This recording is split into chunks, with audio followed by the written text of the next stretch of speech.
celebrate that cultural phenomenon. But we can't do it alone. I have some very good individuals and friends here to help share in that experience. So would you please give a huge welcome to Mr. Logan Bell, Mr. Godfrey, Mr. Tim Oliver, Mr. Matthew Ferrero, Mr. Eric Albatron, Mr. Aaron Russell, Mr. Hoyt Enos, and Mr. Ryan Curtis. So, with all said and done, we are here to celebrate something which we all love and treasure immensely, and that is the brainchild of Mr. George Lucas, who I feel we would be remiss if we did not go ahead and say, happy birthday, George, one day late. So, yes, let's all wish Mr. George Lucas a happy birthday. Happy birthday, Mr. Lucas! Let's get the party started. Thanks, Dennis. So, yes, what were your first experiences with Star Wars? I'll kick it off. Thanks. Garrett.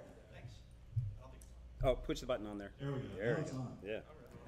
All right. So first experience with Star Wars. I have been told by my parents, I do not remember this myself, that they took me to see Star Wars at a drive-in theater on opening weekend. Ooh. Yeah. So apparently I was witness to New Hope on the opening weekend, though I don't remember it. My first actual memory of Star Wars is actually that Christmas, and it's getting all the toys.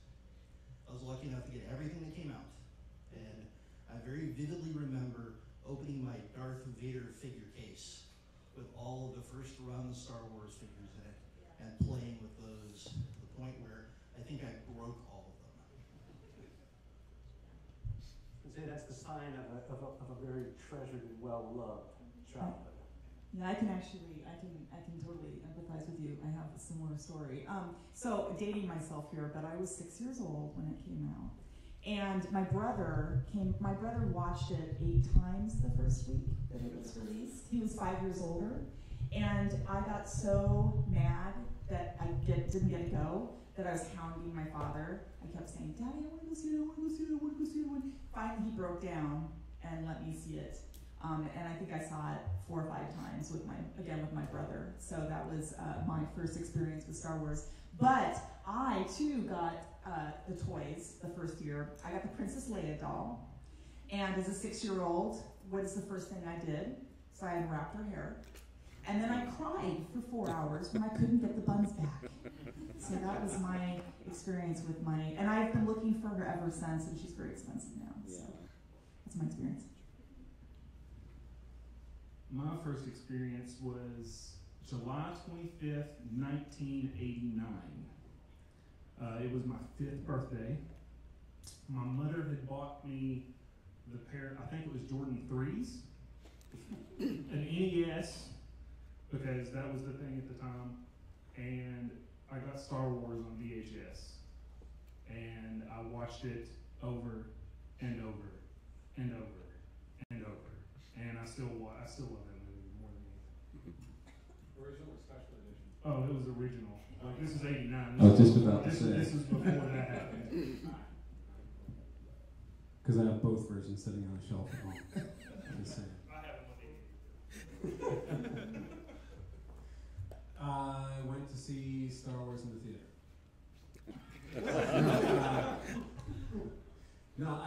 There's nothing that spectacular about the event, but the movie itself made a big impression on me. The idea of the galactic struggle between good and evil, and the idea of the Force came at a time of spiritual awakening for me, and really played a lot into that aspect of my life at the time. And then the first Star Wars related toy that I ever owned was 3 years ago. No, probably 15 years ago, but not anywhere close to seeing the original movie.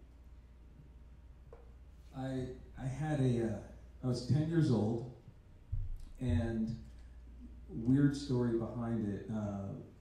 My mother took us, my brother and my sister took us to see Star Wars because earlier that day, a relative of ours had a stroke in our car.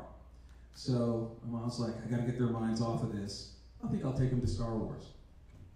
So it's weird, I was 10 years old, so I remember life before Star Wars and I remember life after Star Wars. And it had such an impact on me. Yeah, Brian, that struggle between the light side and the dark side, which seems so simple, but at the same time, after my 12th viewing of it that summer, it just kind of embedded itself into my psyche, and it hasn't let go since. Well, I don't have like a definitive moment, to be honest with you, but I had the VHS tapes, and that was one of the things where I would get hooked on VHS tapes for some reason and just keep watching them over and over again. Didn't matter what the movie was. But with Star Wars, I actually liked that one, so I just kept watching it based off of that. But the thing that got me personally was the rebel side of all of it. I thought that was super cool, and I thought that it was cool that they were showing all this in a movie. So I was like, this seems like kind of crazy and kind of intense, to be honest with you, because I was like super young and everything. But then the video games is what pulled me into it. Honestly, it like really got me into the universe and stuff. And I think it was being able to like play inside of that universe and navigate it and actually like, oh, take a look at it and be like, wow, look at what they did here with this building. That's what kind of really got me. And I think it was the N64 games, to be honest with you, that kind of got me there. As far as the toys go, I grew up with two brothers, so we weren't allowed to open some of the toys because we knew that one day if this thing, that it was going to be worth some money or whatever. But whenever I got older, I started going to like the used toy stores, and I would just find like the messed up ones pretty much, and just go crazy with them, take like weird pictures with them and set them up, do all that nerdy stuff with them.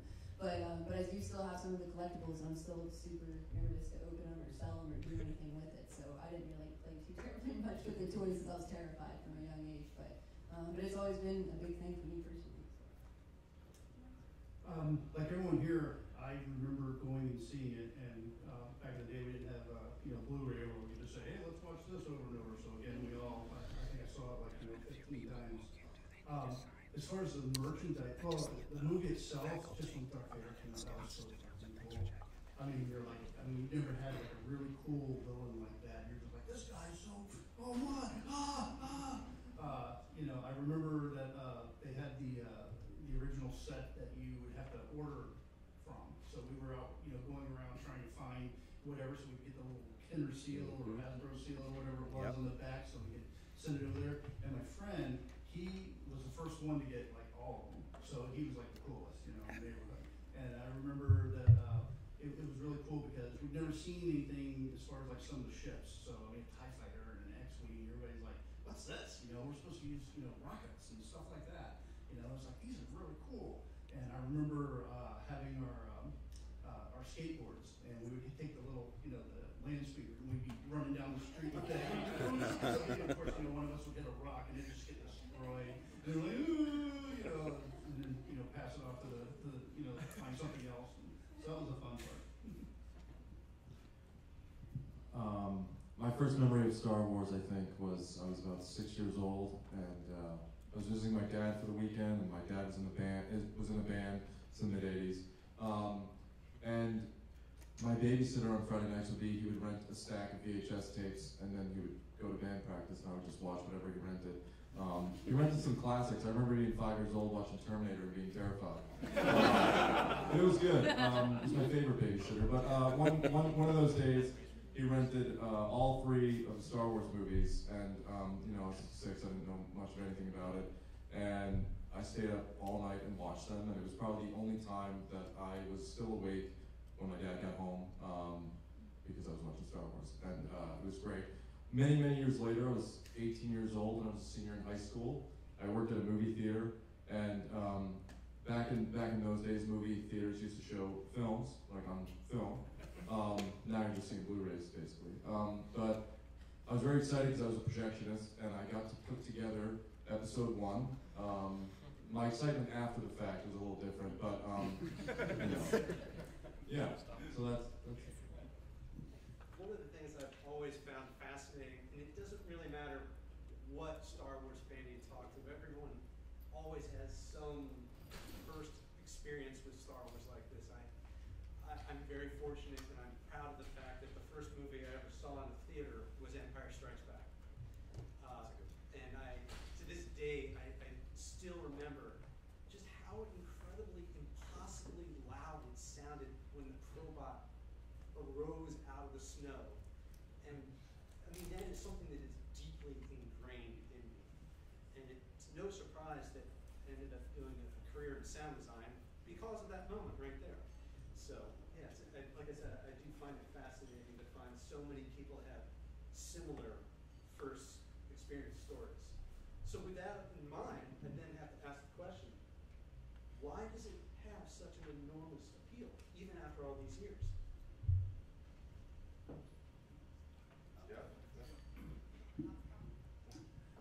I think that initially the story of Star Wars, and I'm not talking about later the sequels and the prequels.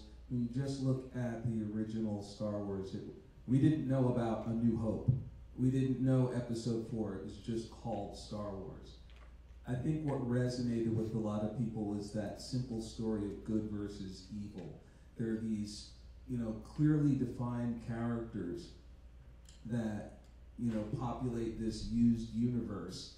And I think everybody liked the idea of seeing this young farm boy going from obscurity to heroics.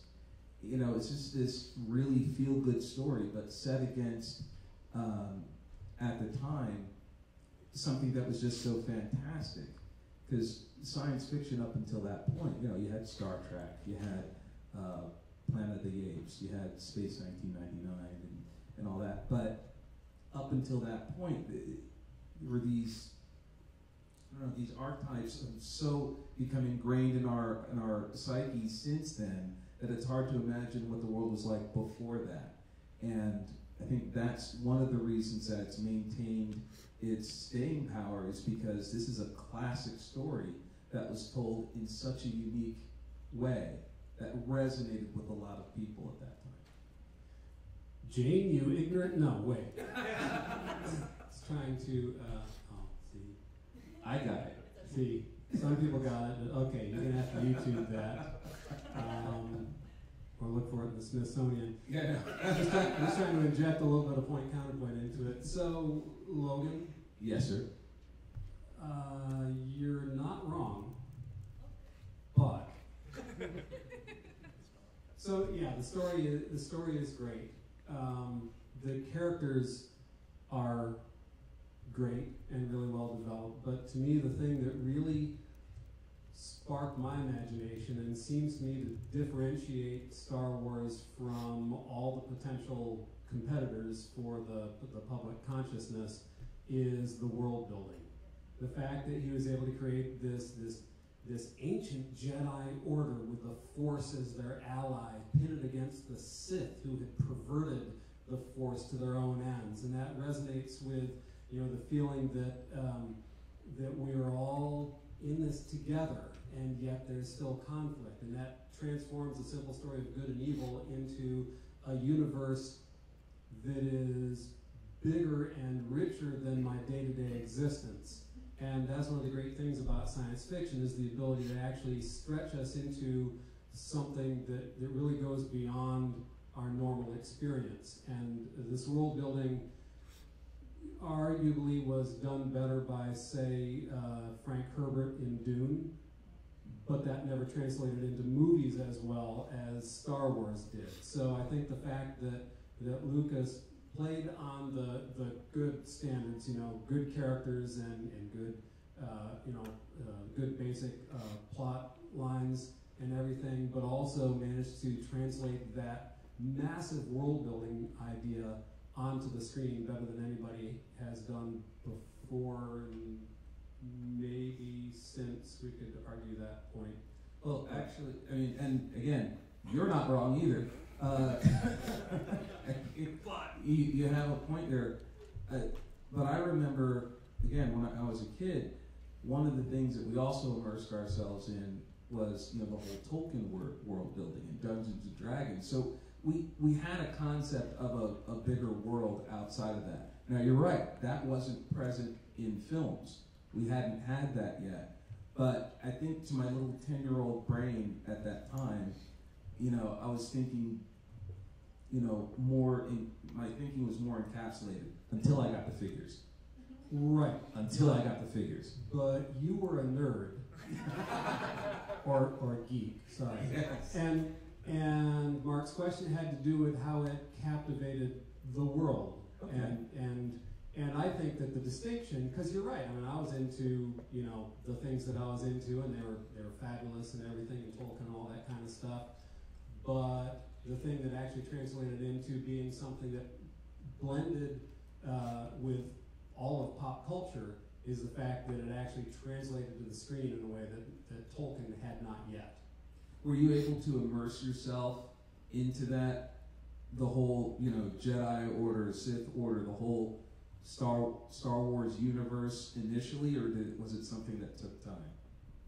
Yes, I did immediately, but unlike you, I didn't have any friends to share it with. I didn't have any. That's why I chose the money. I think the interesting thing is that Lucas consciously made the decision that he was going to make a serial, that he was going to make, he was going to have a serialized story, a world that permeated all aspects. And I think that you can see his awareness of what that would encompass by the fact that he maintained and held on to the rights of merchandise. So that was part of his deal with the studio, was that he wanted to maintain and hold on to the merchant rights. And that just shows how forward-thinking he was, because had Star Wars not invaded our lunch meal, our meals from McDonald's, if it hadn't, caused all these spin-offs and, all these other worlds and cartoons and everything else that went along with this world, would it be what it is today? You know what I mean? Because the films it's just like you said. I mean, Dune, there's Tolkien, there's a lot of these amazing worlds that have been created, whether it's in sci-fi or fantasy, but the filmmaker, Lucas just was very, very ingenious with his plan, and he took basically what is in the writing, in the world of creative writing, or the world of storytelling, he took the mega myth. It's like the ultimate hero's journey that, if anybody is familiar with Joseph Campbell, it's like it's all based on that. So, he knew cognizantly what he was trying to accomplish, and the fact that he did it and knew that what it could mean and how it could become so much a part of our society, I think that just shows the genius of Lucas. Thanks. Okay, so I'm going to start with the world building, because you made a really, really good point about that, I think. Lucas did a phenomenal job of setting the stage, even in episode 4. Right in the first 30, 35 minutes or so of episode 4, we hear Obi-Wan utter the words, the Clone Wars. And how long is it till we actually find out what the Clone Wars is? It's decades later, yet it keeps our imagination inspired, wondering what it was. We hear about how the Jedi Knights were the defenders of peace and order in the Old Republic, and we want to know what the Old Republic is, yet he never actually goes into it in the original trilogy. But that drives other fans, it drives other media later on. So I think that's a big part of it. That's part of what inspires us to enjoy Star Wars so much and why it endures, because there's so much extra there beyond what we actually see on the screen. And then with the mega myth, I think you are absolutely spot on. There is a reason that Star Wars is looked at as a perfect example of the hero's journey mythology. I think Star Wars, what Lucas has done with Star Wars, is he's created our modern mythology. In the ancient world, if someone saw a depiction of Zeus, everybody knew it was Zeus. Today, you see a depiction of Darth Vader, everybody knows it's Darth Vader. And everybody knows what Darth Vader's all about, even if you're not a Star Wars fan. So Lucas has created something that goes beyond traditional storytelling and traditional film and television and gaming and comics, whatever media you're looking at. He's created something that transcends all that and created a societal myth that's going to endure for a very, very long time. So you three pretty much hit on all the points I was going to make, except for one. And this is where it gets to like the viewer. Throughout your life in Star Wars, you will see yourself multiple times, over and over and over again throughout the characters. Now, like for me, I'm more on the edge of, because I am an adult male, like I identify with Anakin and the decisions that he makes on a daily basis to mess up or not mess up my life. When I was younger, I would have been the whiny little farm boy who was crying about like, where's my dad and why can't I be a Jedi and learn all these things.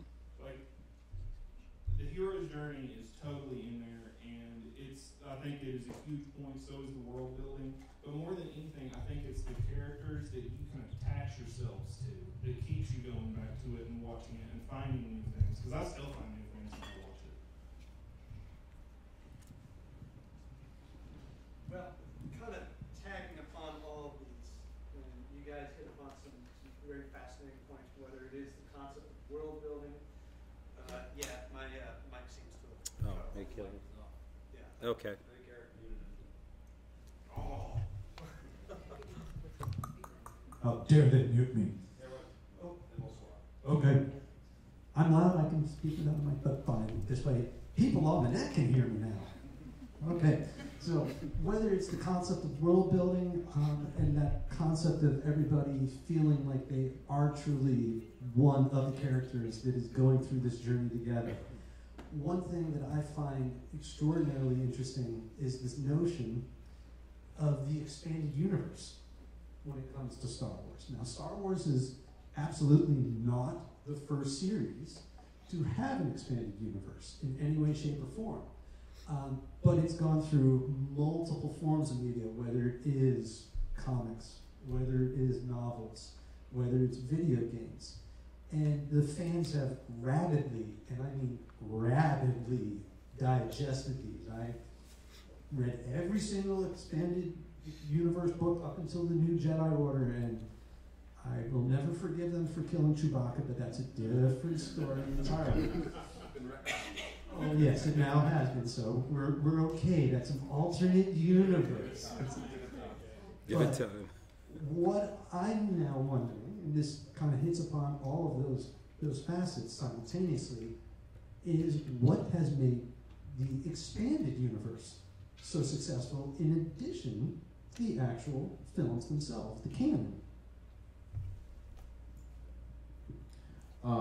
I think you said it best. You were talking about how, especially when you watch the first Star Wars, he mentions Clone Wars, he mentions all this stuff, and as a kid, especially hearing that stuff, and then after 1983 we didn't have Star Wars for a really long time, kind of trying to answer those questions in your mind, or seeking other authors to take over. Or you mentioned 64 games earlier. There was a game, I think The Shadows of the Empire, that took place between something.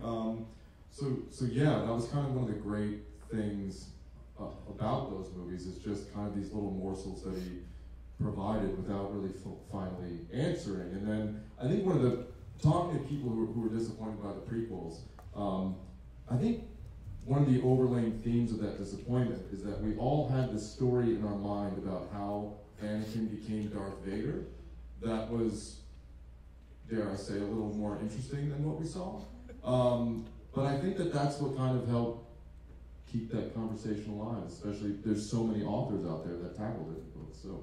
Yeah, and you know, how many of you guys remember the Ewok special or the Christmas special or all of those? Remember, it was like, even though that we would be waiting for a movie to come out, there was always something else for us to watch and to keep the story kind of going, you know, in our minds and keep that action, you know, keep it riveting to us so that we didn't forget.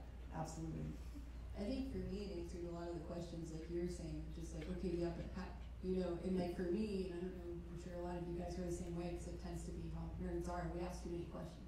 You know, we're just like, yeah, but why did they do that though? It's like, well, it just kind of happened. And it's like, okay, yeah, but why? It's like, well, because it's just how people were feeling that day, and it's how it went. So, okay, but why were they feeling that way though? And you have to kind of know the lead up to it. So for me, it answered all of those questions of like, am I dumb? Did I miss something? And then you rewatch the movie and you're like, no, they never mentioned it. That was the only time. So I'm not stupid. They just didn't talk about it. And then you go back and you find the book, and you're like, okay, well that makes so much more sense, because now that explains how this lines up and how that lines up and why that person was pissed the whole time I was too. So it kind of explains all that. For me, it actually made me love the movies even more than I already did, because it explained all of those stupid little tiny things that didn't matter to other people. But the people reading the extended, it definitely did.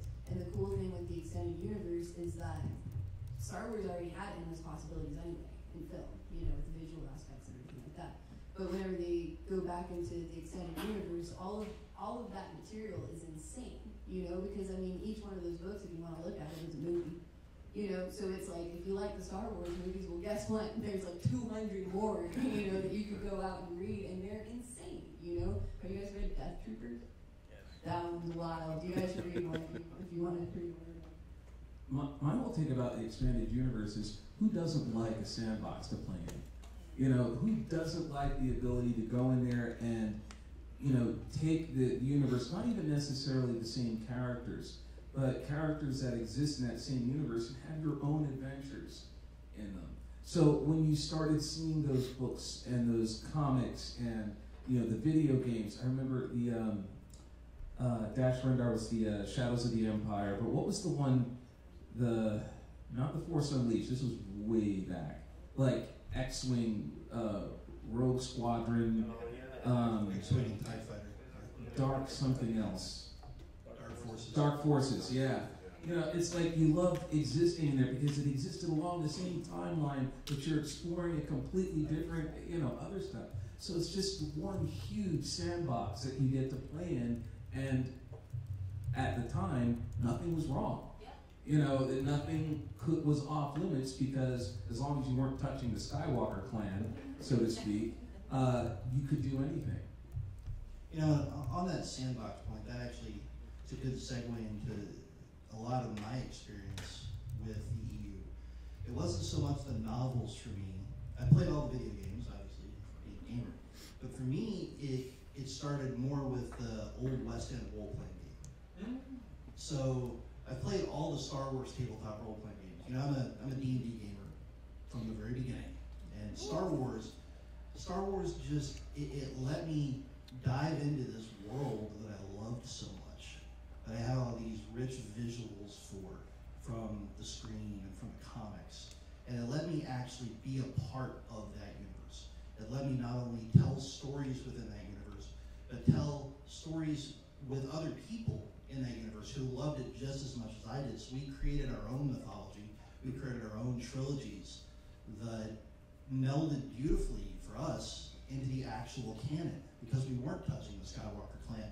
But you know what? Maybe we heard about what was happening on Endor, or maybe we're on another part of the planet. So there was that, and then beyond that, when Star Wars Galaxies came out from Sony Online Entertainment, and that just took it to the next level, because all of a sudden I could actually see this world. I could build a land speeder. I could be a stormtrooper. I could fly an X-Wing.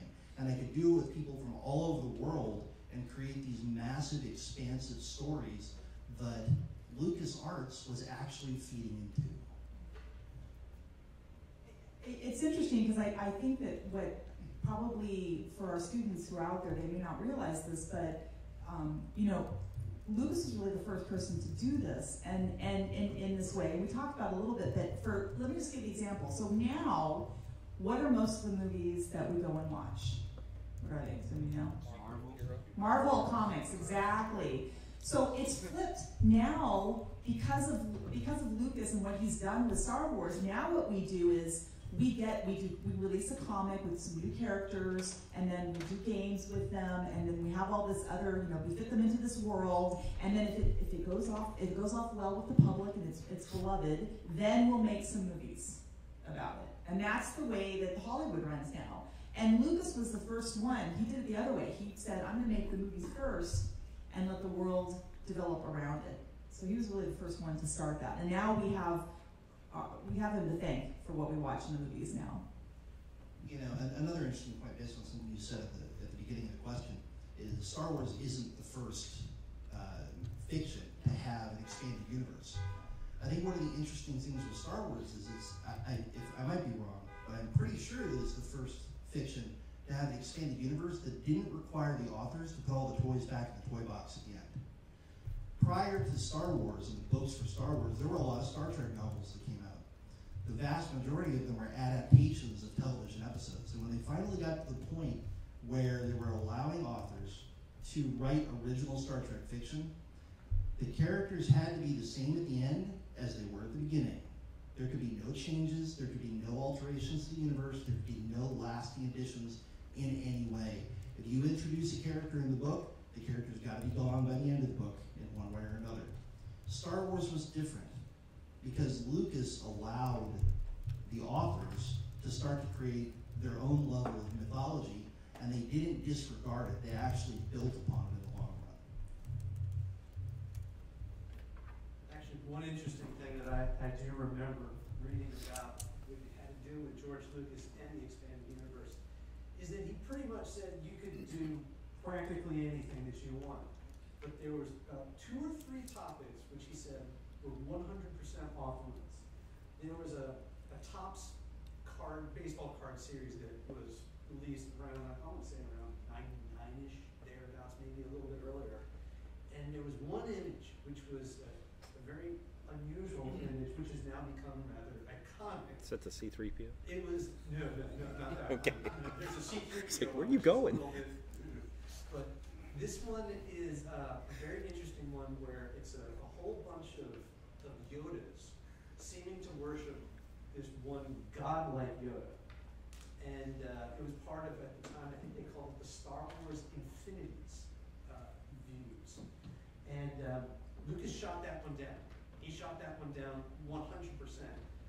And that was one of the only things that people had never been allowed to explore and experiment with in the entire saga as far as the EU is concerned. And it was something that I always found unusual and interesting. To this day, I would love to know what people really wanted to do with it. It may conflict with the Force. That's why. It conflicts with it, yes. Religion and the Force. Yeah. I forgot the name of the book. It makes a lot of sense about it conflicting from a religious standpoint. I forgot the name of the book, but it was right after the first film came out, episode 4. There was a guy. Splinter in the Mind's Eye? Is that the one where Luke and Leia have kind of this weird, like, romantic undertone? Yeah. It's weird that exists. Now, knowing what we know. And from what I understand, like, Lucas kind of approved that. Like, they said it was okay at first, and then, Jedi came out. Right. The idea behind Splinter of the Mind's Eye was that it was supposed to be the sequel to Star Wars if it didn't do well. Yeah. If they weren't going to have the money that they needed to make what he wanted, the Splinter of the Mind's Eye was supposed to be Star Wars 2. And it was going to explore the whole Kyber crystals and the Force thing. But if you've read the book, it's a lot. If you can imagine it as a movie, it doesn't have as much effects. Yeah. It's more dialogue and talking and more character driven. So, yeah, I think that actually is a really good point, that there are things that we know now that if we knew then would have absolutely horrified us. Now, one thing that is crucial and I think is common to any form of science fiction, whether we talk about Star Wars, whether we talk about Doctor Who, whether we talk about Dune, Star Trek, is that there is always an underlying message. Sometimes there's multiple messages, morality plays, if you will. What are the messages that seem to run throughout the Star Wars saga? Are they individual ones per movie? Is it based off of trilogies? What do you guys think? I think when that kind of pops up all the time for me in sci-fi, regardless, like you're saying, regardless of what the actual series is, I mean, Doctor Who, Firefly, Star Wars, Star Trek, Stargate, whatever, but there's always that feeling of, like, regardless of who you are and, like, where you've been and that kind of thing, you're still capable. Like, you can still do stuff, and you can do really good stuff, and you can actually be, like, a person, that matters to the world, and you still carry some type of weight to you, So that's one of the things that I've always loved, and that's one of the messages that we talked about with Star Trek and Doctor Who and stuff. But it happens time and time again in Star Wars, you know, especially with the new movies. You know, that's one of the underlying messages is like, yeah, you might think that you're small, but you can take care of this and you can handle this, you know, you can be a major cog in this whole thing if you want to be and if you put the work out there. So that's one of the things for me that I've always loved about the Star Wars messages is that regardless of how it's going, you can change it if you want to, if you're willing to put in the work for it. Yeah, and for me, the leitmotif that sort of runs throughout all of his work is really, you know, you look at the parallels between Anakin and Luke, and it's about, you know, conscious choice and the decision, because basically they parallel each other in sort of their lives, and what makes them different is the decisions that they make. It really shows how in life, you know, you can take people who have the same experience, but one turns into a really, really bad guy and one turns into a really, really good guy, or, you know, maybe not in those terms, but that's kind of, you know, that's the leitmotif, is that we all experience stuff and we all make decisions and we all kind of have to be responsible for what where our lives go. You know, it's that personal responsibility. I always like the theme of redemption that, you know, permeated the series, because again, you can take it in little small bits, but if you go across the entire arc of the saga from one all the way up to, you know, to now even, there's this arc of, you know, Kelsey had put it, you know, a different way. It's like, you can do something. You can do something to change your station. You can do something to change where you are right now. And when you, especially if you pair the prequels with the original series, that whole full circle of redemption comes back around, and you find that, well, Darth Vader was never really evil. He was just consumed by, you know, he was a misunderstood child. Fear leads to anger, anger leads to hate, hate leads to suffering. Yes. He's not the Messiah, that's a very naughty boy. He was a very naughty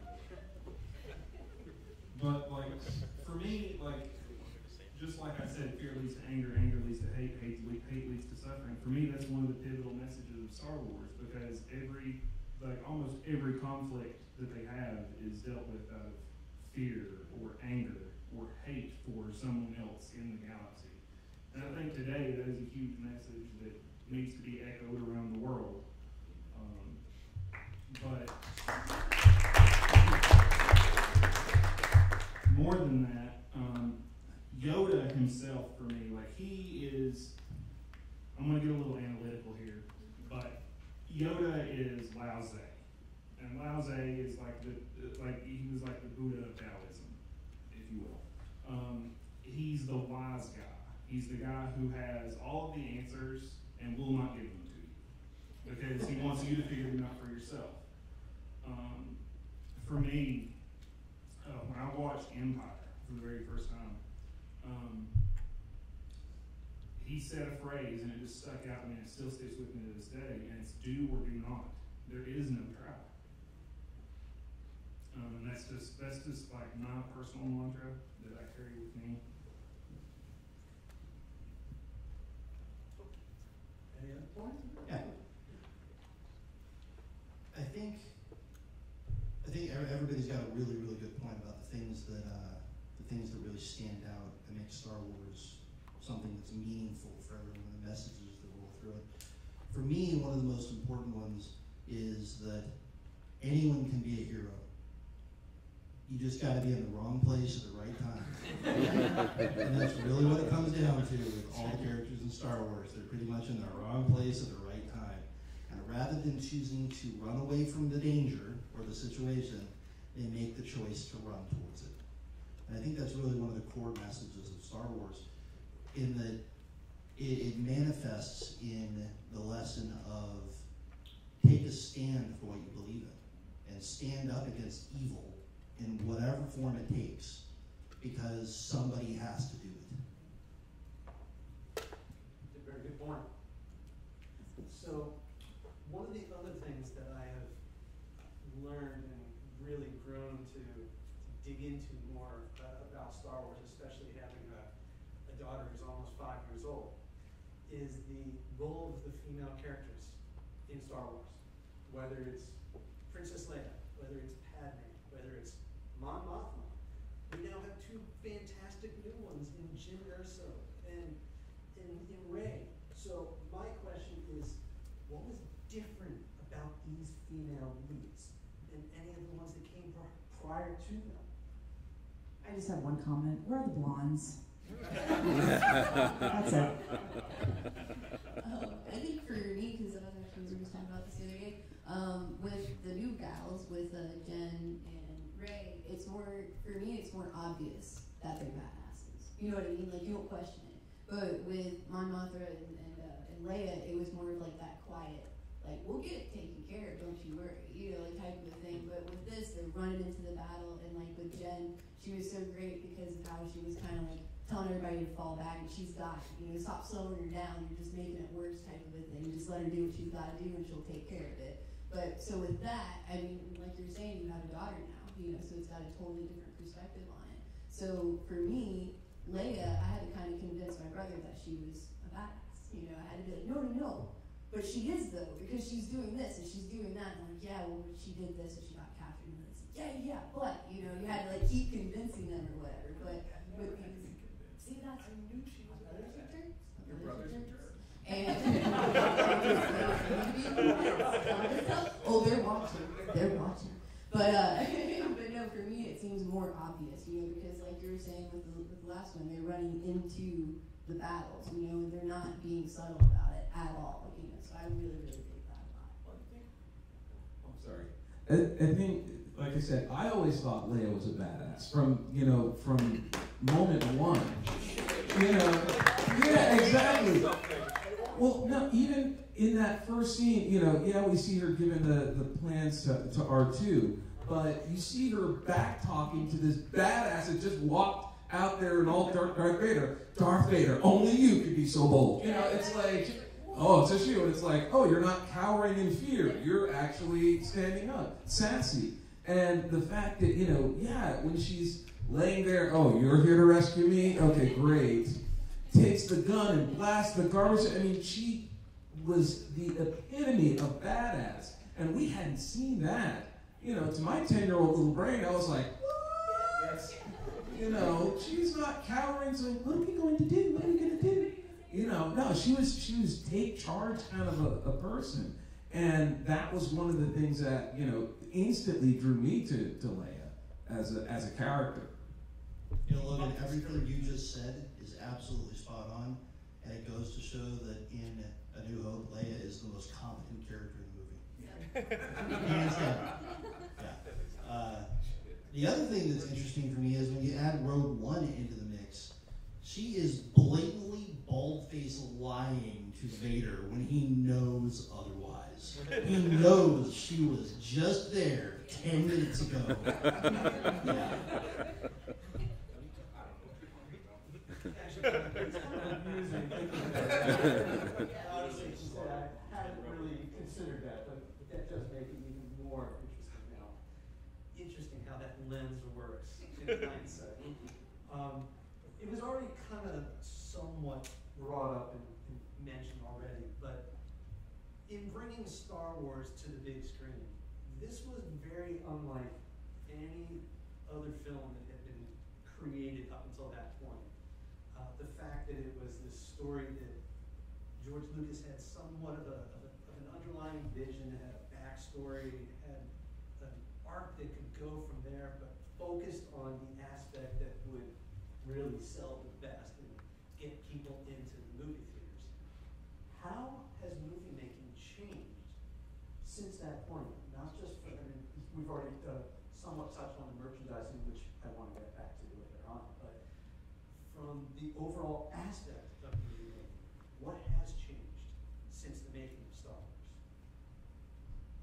Well, one of the things that I noticed and I've been thinking about is that up until that point, anything that was science fiction was always Earth-based, because we just, we had somebody on the moon, we had Star Trek come out, we're like, but again, those were all from Earth, and this was like the first major, that I can remember any type of sci-fi that was like, hey, guess what? Earth's not dead. We get to go in fantasy, and you know, all these things are going to be possible.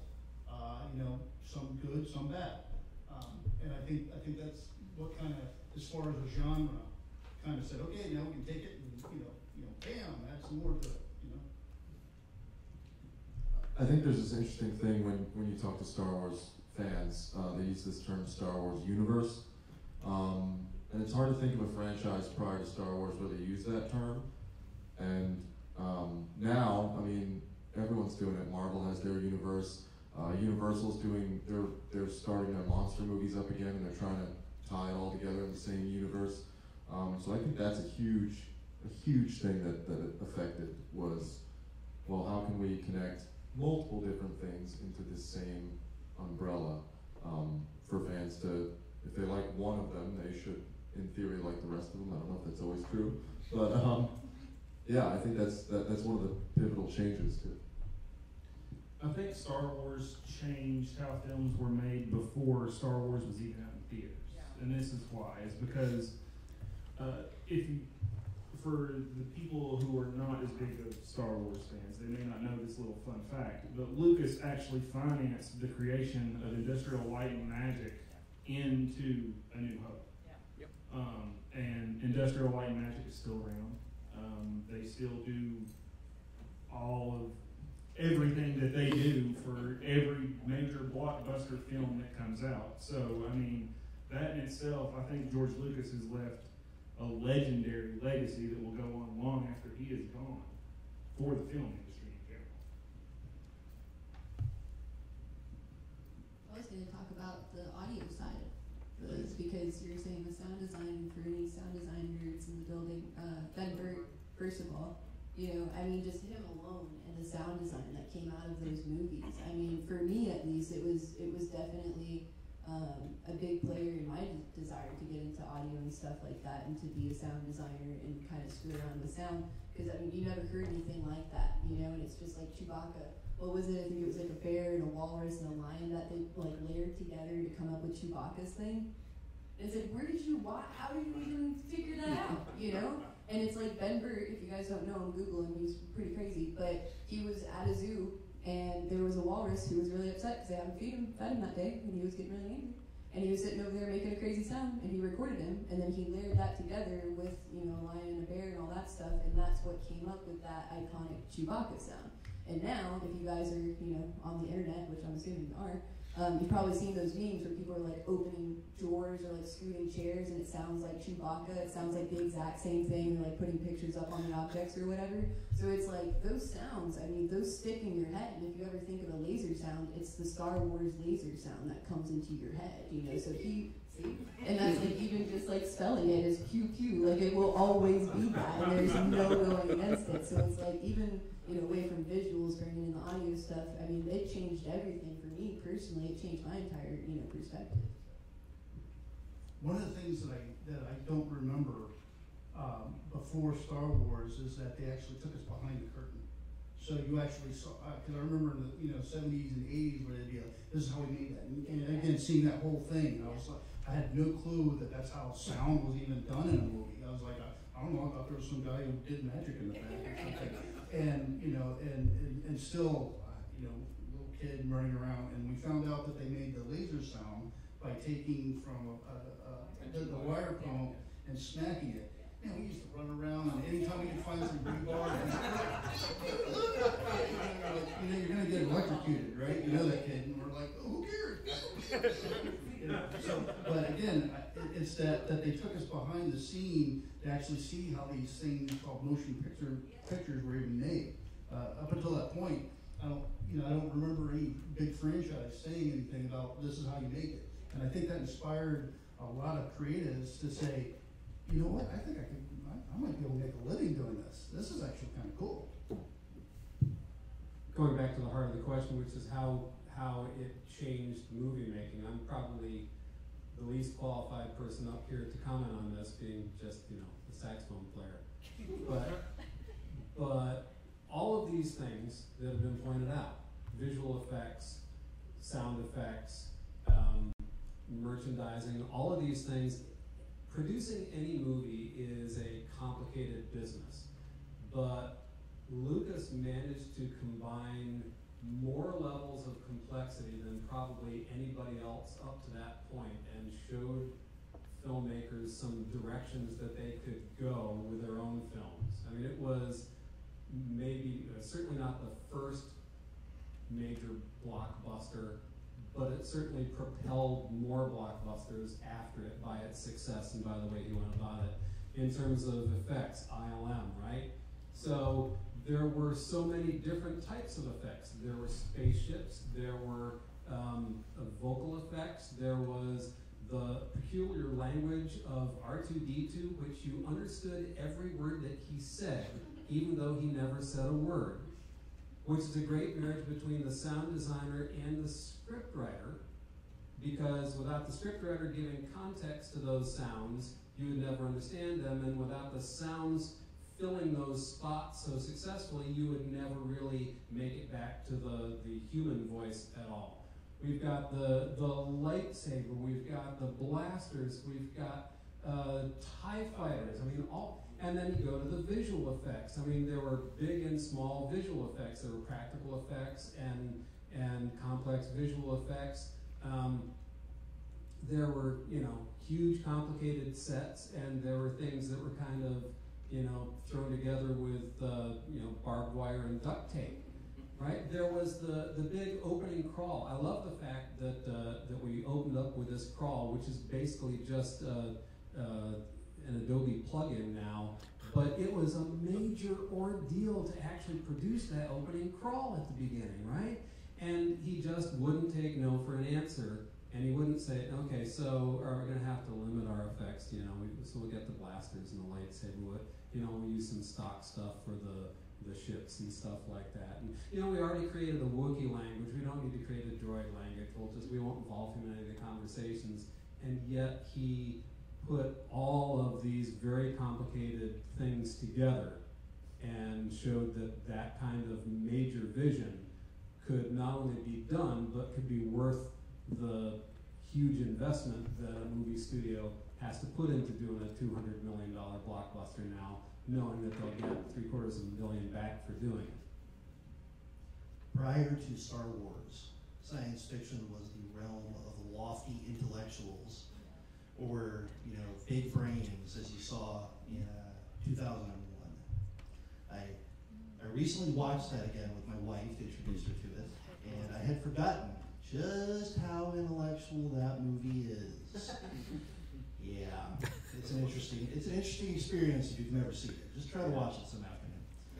So it's either the realm of lofty intellectualism, or in the world of film, science fiction was the blob, or them, or giant monsters on the screen, UFOs coming down and taking people's brains out, or kidnapping teenagers. It was considered to be a joke. Star Wars made it mainstream. Star Wars made science fiction an acceptable form of storytelling that has drastically changed not only filmmaking, but technology moving forward. It inspired an entire generation of people to go into technology, into science, into film, into medicine. How many of you out here were inspired by Star Wars in some way or another to go into the entertainment industry? Not almost all of you. And I was, yeah, it changed filmmaking, yes, but it also changed society.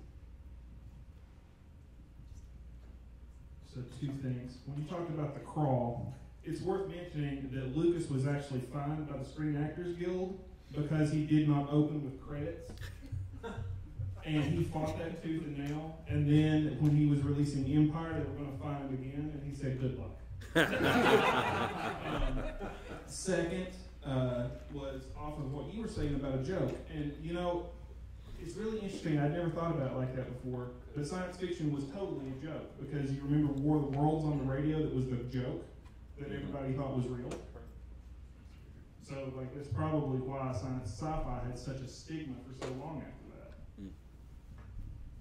So, one thing I want to point out again, and that was, there was an overwhelming majority of hands that popped up with Garrett's question about how many of of us have been inspired to go and do what we do because of Star Wars. And that kind of brings the follow-up. Is it even possible for us to surmise how Star Wars has changed Full Sail? Is that even possible? Can we even separate those two? Is there any aspect of Full Sail that has not in some way, shape, or form been influenced by these movies?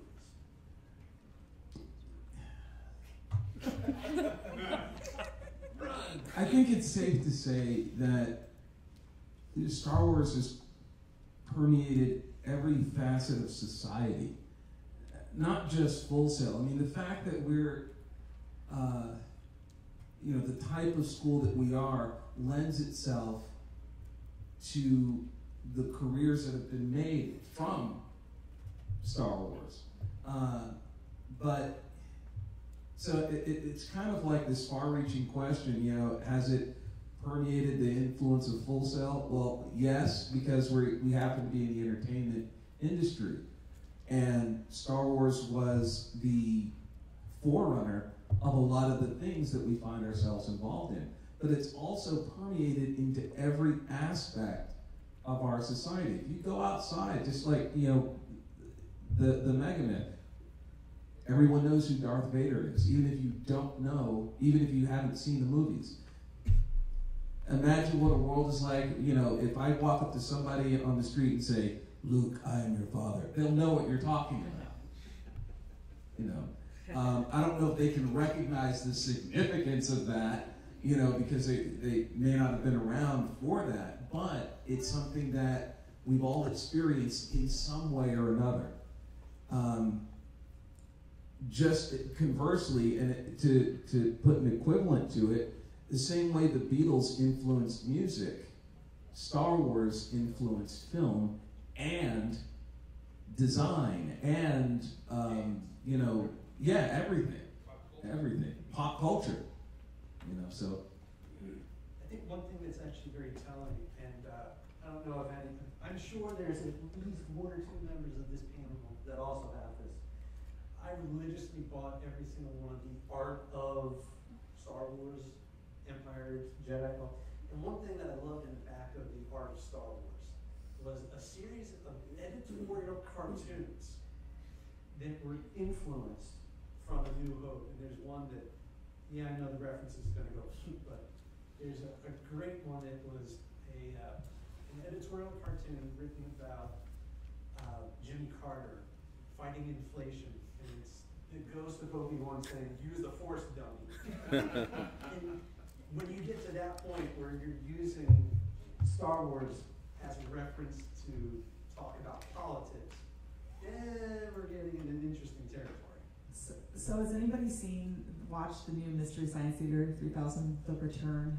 Okay, have you guys watched the one with I can't remember what it's called, but it was the space film, and it has David Hasselhoff, and he actually fights with a lightsaber. And this was done back in the late 70s. And watching David Hasselhoff, it just broke my little heart. It's so horrible. If you haven't watched it, it's a great show, but it's an homage. It's an homage to just the power of what it meant for our culture and our creativity. Now, I do want to get back to one point that was brought up, that had to do with merchandising. And here's where we're going to go ahead and poke the bear a little bit. Yeah. Baseball's a flamethrower. And it goes into that territory, which is, yes, it is absolutely true, and it's very well documented how Lucas did fight and make it a stipulation about how much of a control he had over the merchandising of every aspect of the film. So much so that it somewhat became a parody. In some critics' eyes, became viewed that the movies were themselves now just a vehicle for the merchandising. I would like your guys' opinions on whether that is actually valid. I feel like there's a piece of that that's valid, but that's business, isn't it? I mean, you want to make money. You want to make a wagon that's got lots of money in it. So, I mean, of course he's going to bank on that if he can. But I don't think he did it so much to to where it, like, it killed the franchise. You know what I mean? Like, it didn't water it down. For me personally, it didn't. But I'm a big collector anyway, so I kind of fall into it. But I'm also broke, so I can't put too much into it. So it's kind of, I play both fields of it. I'm like, yeah, I love Star Wars, but I'm not about to go blow my whole paycheck on toys for it. You know what I mean? So I think that I don't fault him for it. Right? I don't fault him for it, but at the same time, I think that he knows where that line is because that's his money. You know, so he's not gonna push it so far to where people are gonna be like, too much merchandise is out, it's too watered down, we don't want any piece of it. I think he'll be clever about it, yeah. Do you think that Lucas started making decisions based on merchandising rather than artistic? Oh yeah, for sure. I think that there's a piece of that, but I also feel like that's human nature. I almost feel like that's kind of something that everyone falls into because it's kind of that, again, you want to make money. You know what I mean? So it's like, I could turn it this way and I could kill this character off. It would make sense and it would be good for the story. Or I could keep him around for one more, and then we could put out some more toys about it, you know, so maybe he made some calls like that or something, but me personally, as far as I'm concerned, I don't think that he made those decisions on major decisions, you know what I mean, where it would, like, completely skew the storyline one way or the other, of, like, I'm going to pick merchandising over, you know, the storyline itself and kind of take it that way. That's why the Ewoks were created. Okay. Yeah, that's the reason why the Ewoks were created, you know, purely a merchandising thing, you know, it's space teddy bears. But something that people forgot is that Ewoks eat people, okay? They were deadly, they were getting ready to cook Luke and Han and Chewie. People forget that. They eat people, so, or how cute are they now? So a couple things about that. First, how much evidence do we have that Lucas made decisions based on merchandising, made film decisions based on merchandising, other than one interview with Gary Kurtz? I don't think there's very much. If you have sources, point me to them. So I think people have extrapolated an awful lot from the fact that Gary Kurtz, and here's all he said as far as I can find, which is that Harrison Ford wanted to kill off Han Solo. Not that I have a personal attachment to that or anything. and Lucas said no, in part because it's not good business to kill off one of your lead characters. Okay, so, okay, fine.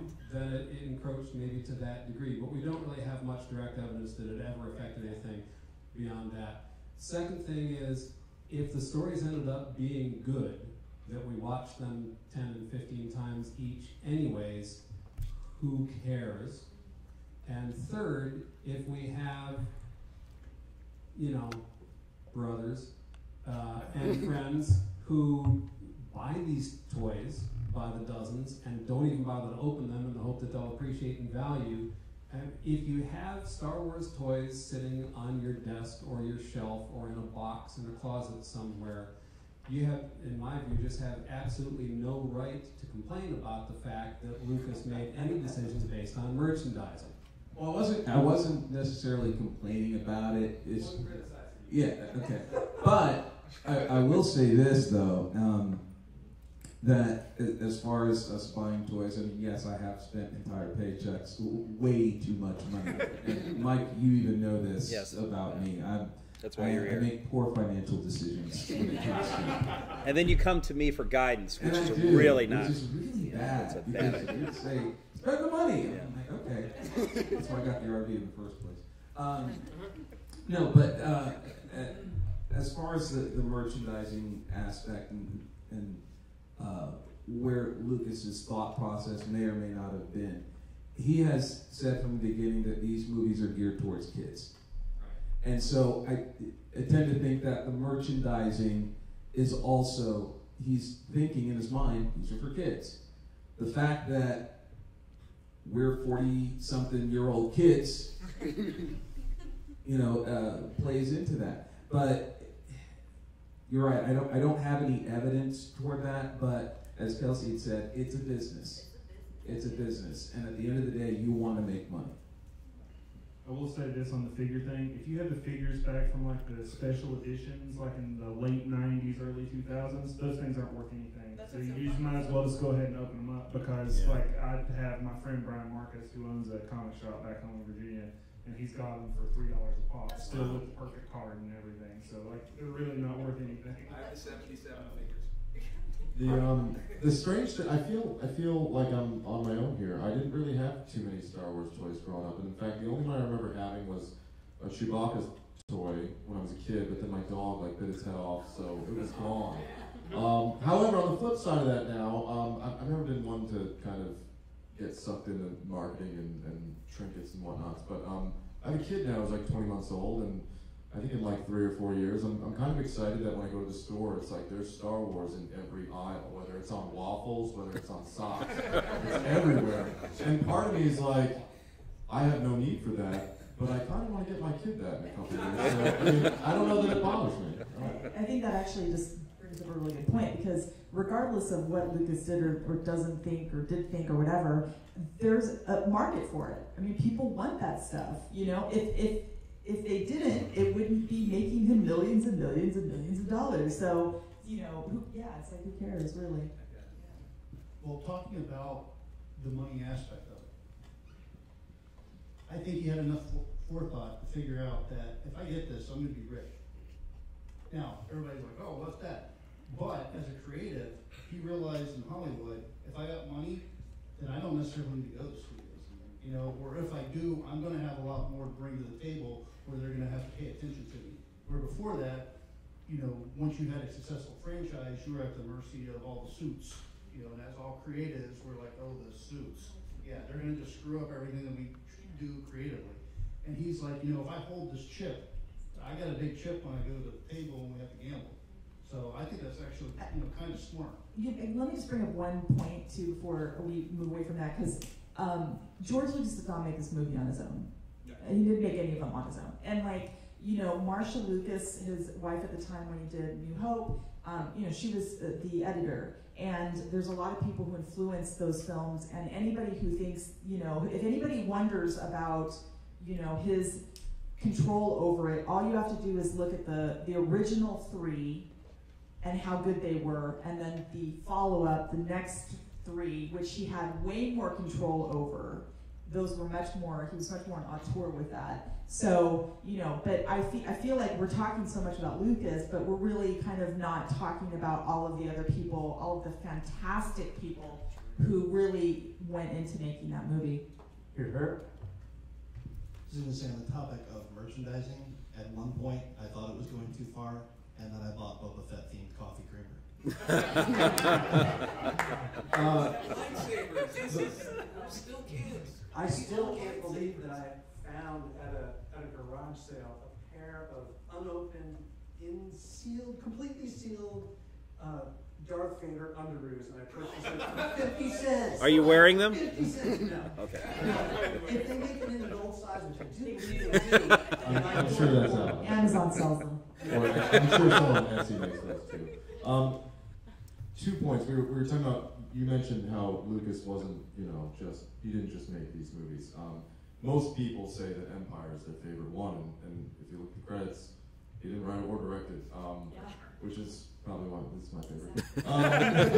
But back to the merchandising thing, there is one thing. When I was a kid, I was a huge Legos fan, and I'm very upset at you youngsters out here who have Lego Star Wars. I was way too old when those were a thing, but man, if I was a kid and those were around, I would have had way less You can dollars. still play the video game. It's excellent. You play it. Oh, the game's amazing. Yeah. The game's amazing. It's awesome. You're never too old.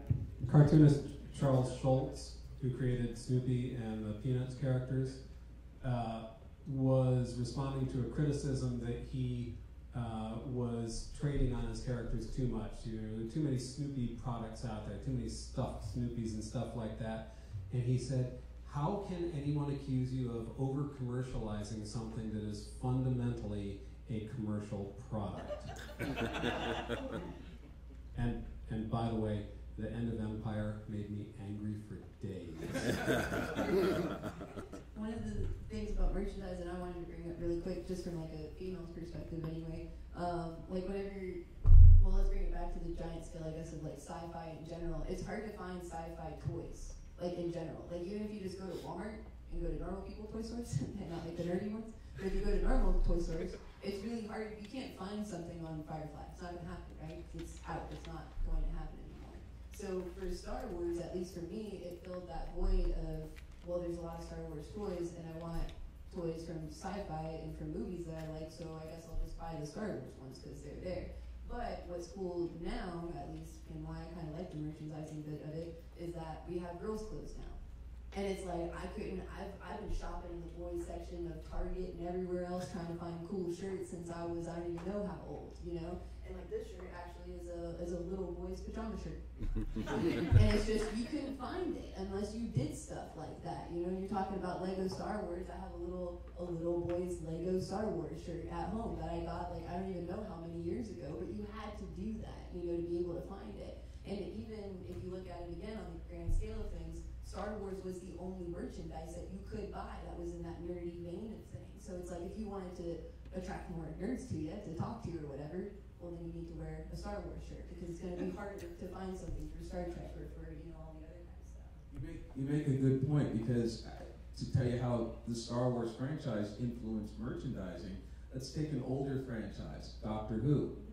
They didn't start selling Doctor Who merchandise until long after it started. Oh, we can make money on sonic screwdrivers? Yeah, but that's the BBC, right? The BBC. I mean, they're not for profit, so they own it, and you know, the British, and they just didn't think about that or care about that. So, and if it wasn't for ThinkGeek, we still wouldn't have Doctor Who stuff. But I think part of, again, the merchandising fills a need from everyone from, you know, 5 years old to 50 to, well, 75 years old, let's say. I plan on doing Star Wars until I'm dead. Because the toys themselves, for young kids, it allows them to play in that world. It allows them to be in that world. I know that's what it was for me. And yeah, I still have my figures from '77. You know, in little plastic bags. I cleaned them up. They might be a little yellow right now, but I still have them because there's that attachment that I have to them. And yes, as an adult, I'm dressed like a Jedi, for crying out loud. I have a lightsaber because I couldn't own this. I couldn't do this when I was a kid. You know, I still want to be part of that world. So the merchandising fills that need to still want to be part of that world, of the, you know, universe. Interesting side note, Kelsey brings up the idea of women's nerd fashion. Well, I think it's interesting. I'll let you all be the judge. Ashley Eckstein, who is the voice of Ahsoka Tano, also local girl Disney brat, created her universe specifically to build nerdy women's fashion, and it has been an incredible business for her. She's done great things. She's got great products, and she's like everywhere. Because she saw that need and decided this is something that we can actually do about it. She's really running it too, because no one else has really dived into that. I don't know why, because we're all sitting around complaining about it. You know, she finally was the one who picked up the torch on it. You see her everywhere, man, and she's on social media. Weird, I was even talking to Mark, you know, because again, he has a daughter now, and there was a picture that was going around that I think, who was it? Did Neil retweet it or something like that? It was a picture of a little girl, and it said, forget being a princess, I want to be an astrophysicist. And I was like, see, that's what, and it's so great because those little tiny changes like that, you don't realize how much that means, you know? Because it's like, for me, I grew up wearing, you know, clothes with weird patterns on it because that's what the girls' clothes were, you know? But now you can go into Target and be like, oh, well, you like Dora the Explorer, well, there's a shirt for that. Oh, you like Star Wars, there's a shirt for that. You know, you can kind of be your own person and be like, this is who I want to be, and these are the friends that I want to attract from a very early age, you know, instead of just like, I have a red shirt on, my name's also Kelsey, and I'm kind of promoting I would really like to have some friends. Instead, okay, Boba Fett, yeah, I love Boba Fett, I got a tattoo of him, I like him so much, you know, so then we can start being friends. So for me, that was a huge gate, you know, that really opened up, and I could meet some people through it, so. It never occurred to me in the 70s that girls didn't like sci-fi. Yeah, right? It never occurred to me. Because I was raised on Doctor Who, I was raised on Star Wars, and I read all the Dune series before I was 10, and it just never occurred to me. What state did you live in? Oregon. Because you weren't in New Jersey. I was in Oregon. I don't know, maybe that meant. Not in New Jersey. That was not a thing. Okay, well, who knows? One thing I do want to point out, which I do find very interesting, and that is that all the talk about merchandising that we've been discussing has been really kind of limited to the action figures, toys, and clothing. But, oh man, it blew me away when, I mean, I remember when Jedi came out, and even actually prior to Jedi, when Empire came out, Burger King had the glasses, those tie-ins, and this is one of my favorite glasses of all time. If you look at the Return of the Jedi one, there's one which is of Jabba's palace. It has Max Rebo, and I don't know whose idea this was, but if you look at the Max Rebo and specifically size Snoodles, okay, on the other side of the glass, because it's printed that way, size Snoodles looks very phallic. Very phallic indeed.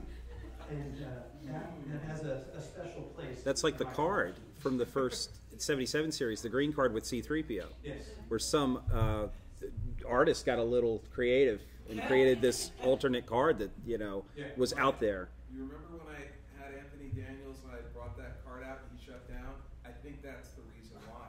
Because it was that card. Yeah. He didn't realize. Because he thought you were messaging something else, Logan. Just saying. But, yikes. The point that I was bringing up, trying to backtrack, reel back in. Prior to Star Wars, had any film done a major tie-in with fast food franchises or food in any way, shape, or form? No, that was Star Wars. Yeah, Burger Chef, that first movie, they did posters. And I remember them very well. 78, they were beautiful painting posters. You can find them. Their Burger Chef was the chain, but that was the first time I remember. And here in South, well, it was in South Florida. I was so excited when I saw those things. I still want them. You know, I'm thinking about them, and I want them. It seemed to me that it really, truly reached a peak when The Phantom Menace came out. And it was billed as being, oh, this was going to be the hugest thing. And if you look at all of the licensing and the timings they made for it, in many people's eyes, and especially a lot of critics, they felt that it was the overhyping. And that's going to start tying into the next set of questions that I have. But I believe we have a point to bring up. So it's interesting that you talk that, because we're talking about merchandise here, and I don't know if you would really call this merchandise, so to speak, but I feel like it's merchandise because it's essentially like it's fan service is what it is. Because there was a movie that came out, oh god, was it 2007, 2008, 2009 time frame, called Fanboys, written by Maurice Klein, who wrote Ready Player One and Armada.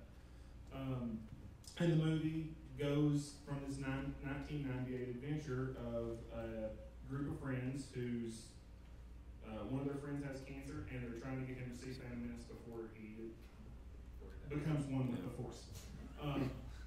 So, and the entire movie is nothing but fan service. Billy Williams is in it, Carrie Fisher's in it, countless other Star Wars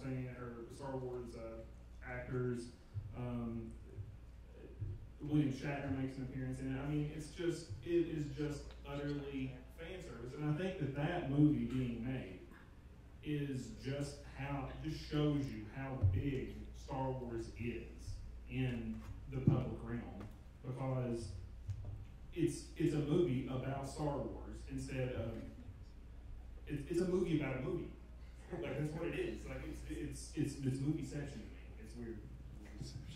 Movie section, like Inception. So, with feeding off of that point right there, Star Wars fans are a breed unto themselves. And I say that because I was one of the ones who waited for 7 hours just to be able to purchase a ticket for The Phantom Menace. And then waited roughly 12 hours in line the day that it opened to then see the said film. Star Wars fans are, to say that we're have a tenacity and a passion is downplaying it. My question is, what role have the fans played in the development of the stories? That has been a question I've often juggled with, but I always think about one thing when it comes to fan service with Star Wars, and that's the original theatrical cuts, not anymore, seeing the light of day. Is there anyone in here who's never actually seen the original theatrical cuts? They're out there now. We're at a point now where it's been so long since those have been released that all anyone knows now is a special edition, so that when you say that, it actually confuses people. And plus he keeps changing them. And he keeps changing them, yeah. So if you think about, do fans have a say in the Star Wars universe? I kind of think no. It might be changing now at Disney. The next movie is being written and directed by Rian Johnson, who did Looper, and he also did the 2 best episodes of Breaking Bad, Ozymandias and The Fly. He's an amazing director, but the fact that he's writing this all on his own and directing it all on his own, I think that in a way it's kind of catering to fans because he is a fan. But are the fans in general kind of helping making story changes? I'm not convinced. I'd say up until Jedi, they didn't.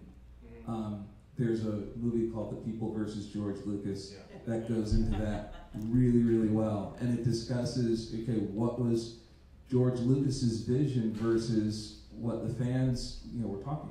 And George Lucas had a vision. Now it may have changed over the years because I don't think he initially intended Luke and Leia to be brother and sister. That's obvious. She plants a big one on him in Empire Strikes Back. When Yoda said, there's another Skywalker, I don't think he knew then. I think he was thinking, maybe Han, maybe Chewbacca's the other Skywalker, I don't know.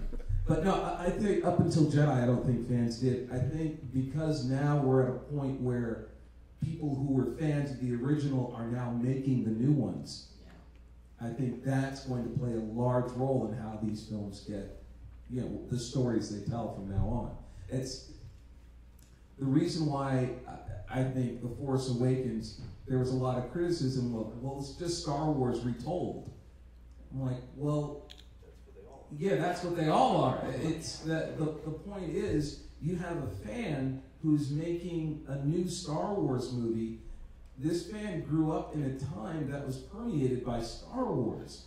So the characters in the film, heard about the legends of Luke Skywalker and Han Solo, and to them, it's just as far removed as the kids today talking about, back when the original series was on. It's the same kind of disconnect. So now that you have fans making these movies, you're going to see the storytelling change a lot. Is that business too? I think the first time we really saw fan influence in the films themselves was actually Clone Wars, Episode 2.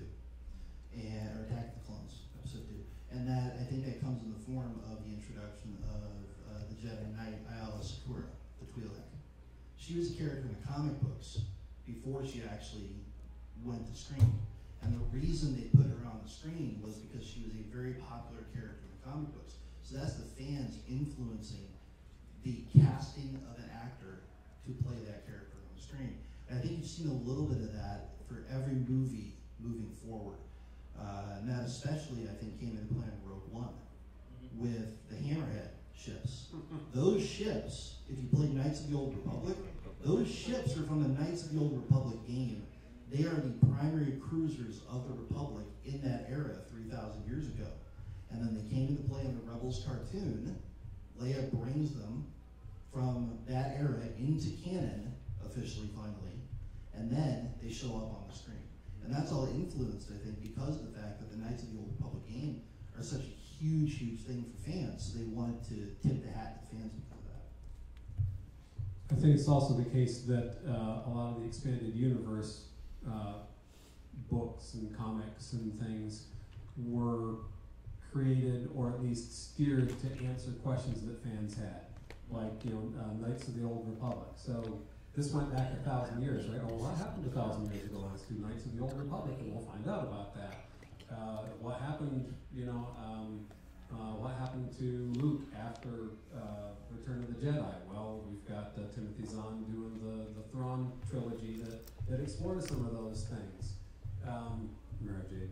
And I think that's one less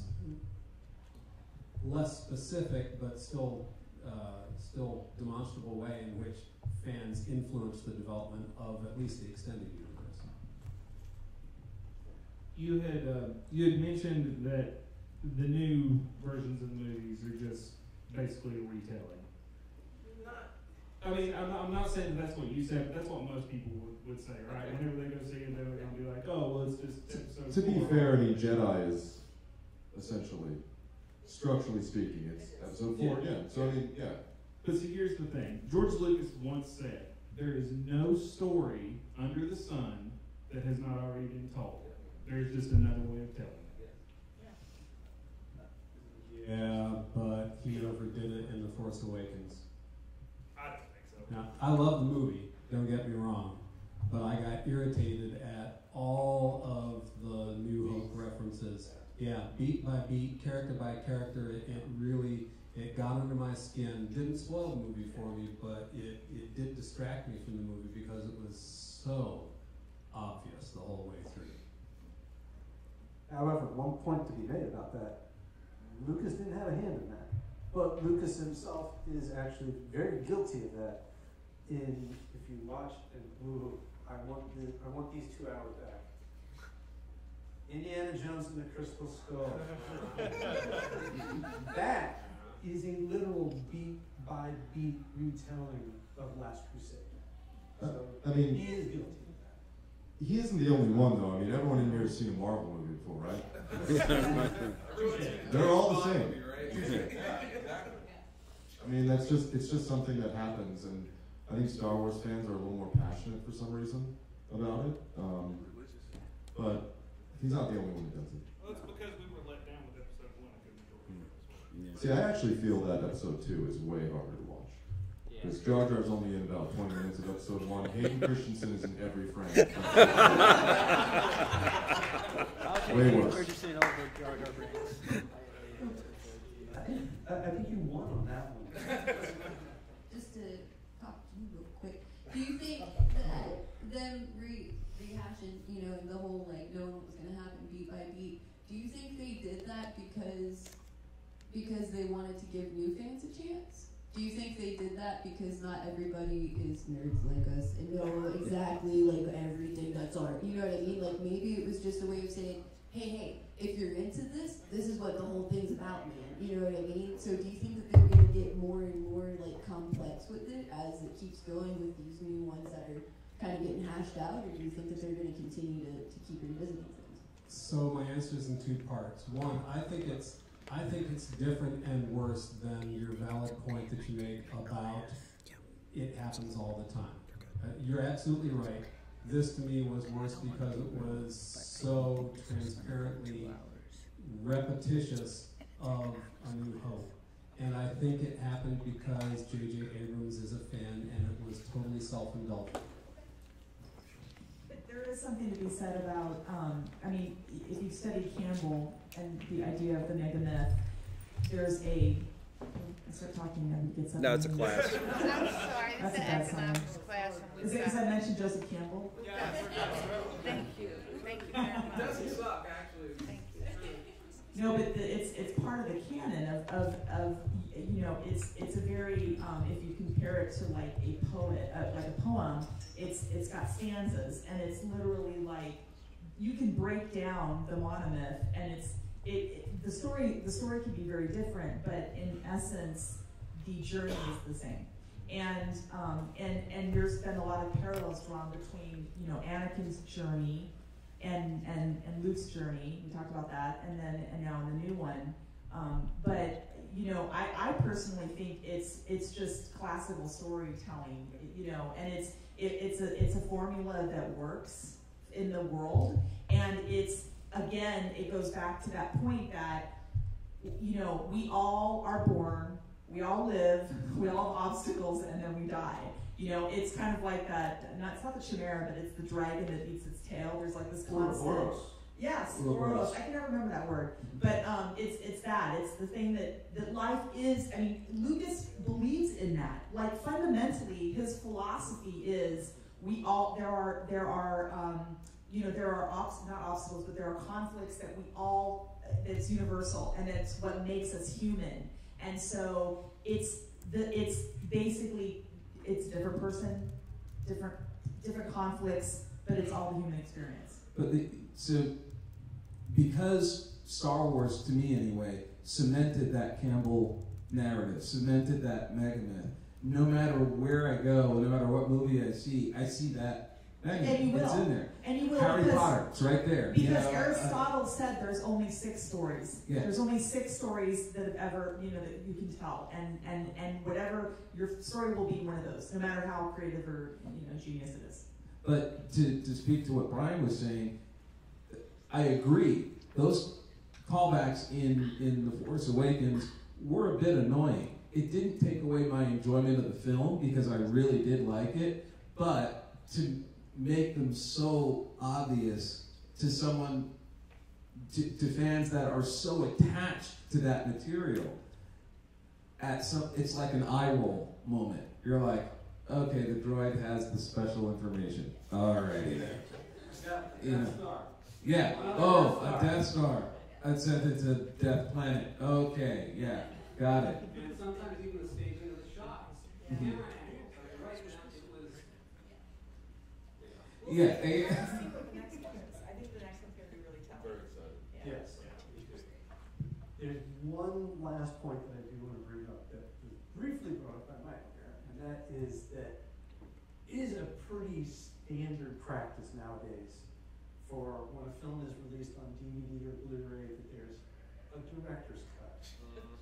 There's revisions. And it's not to say that Star Wars was the first, because it's not. But George Lucas has taken it to a different level. The question that I have is, when is that vision the final vision? And should a director or a creator continue to shape that vision? At what point does it end? He's known for that. I mean, he's known for that in a way that other directors just go, oh God, if I could only do that. Like every time it's a new release, there's changes to it. Every single time. So when you're talking about a movie, talking about this movie that everybody's seen, which version are you talking about? Some of the changes are subtle, and you have to be a super fan to really kind of get them, and other changes aren't. The scene right before the bar scene where all these weird creatures are suddenly popping. Yeah, it's like, wait a minute, So I think in answer to your question, it's so unique to him that now it's become like this thing where it's like you're kind of expecting him to do it, that he's fiddle-faddling with everything over and over and over again. And he loves new technology. He's just like a kid in a candy store. He just can't, it's baubles. I gotta touch it, gotta, put my mark on it. So that's how he is. But now that it's with Disney, that's all been taken away. So he can only do that to those 6 films. I think it's kind of interesting, just to play devil's advocate, because I already kind of know what everyone's going to say. But I think it's kind of interesting, to be honest with you. And for me, I kind of like it because it's his baby. You know what I mean? I'd come up with it.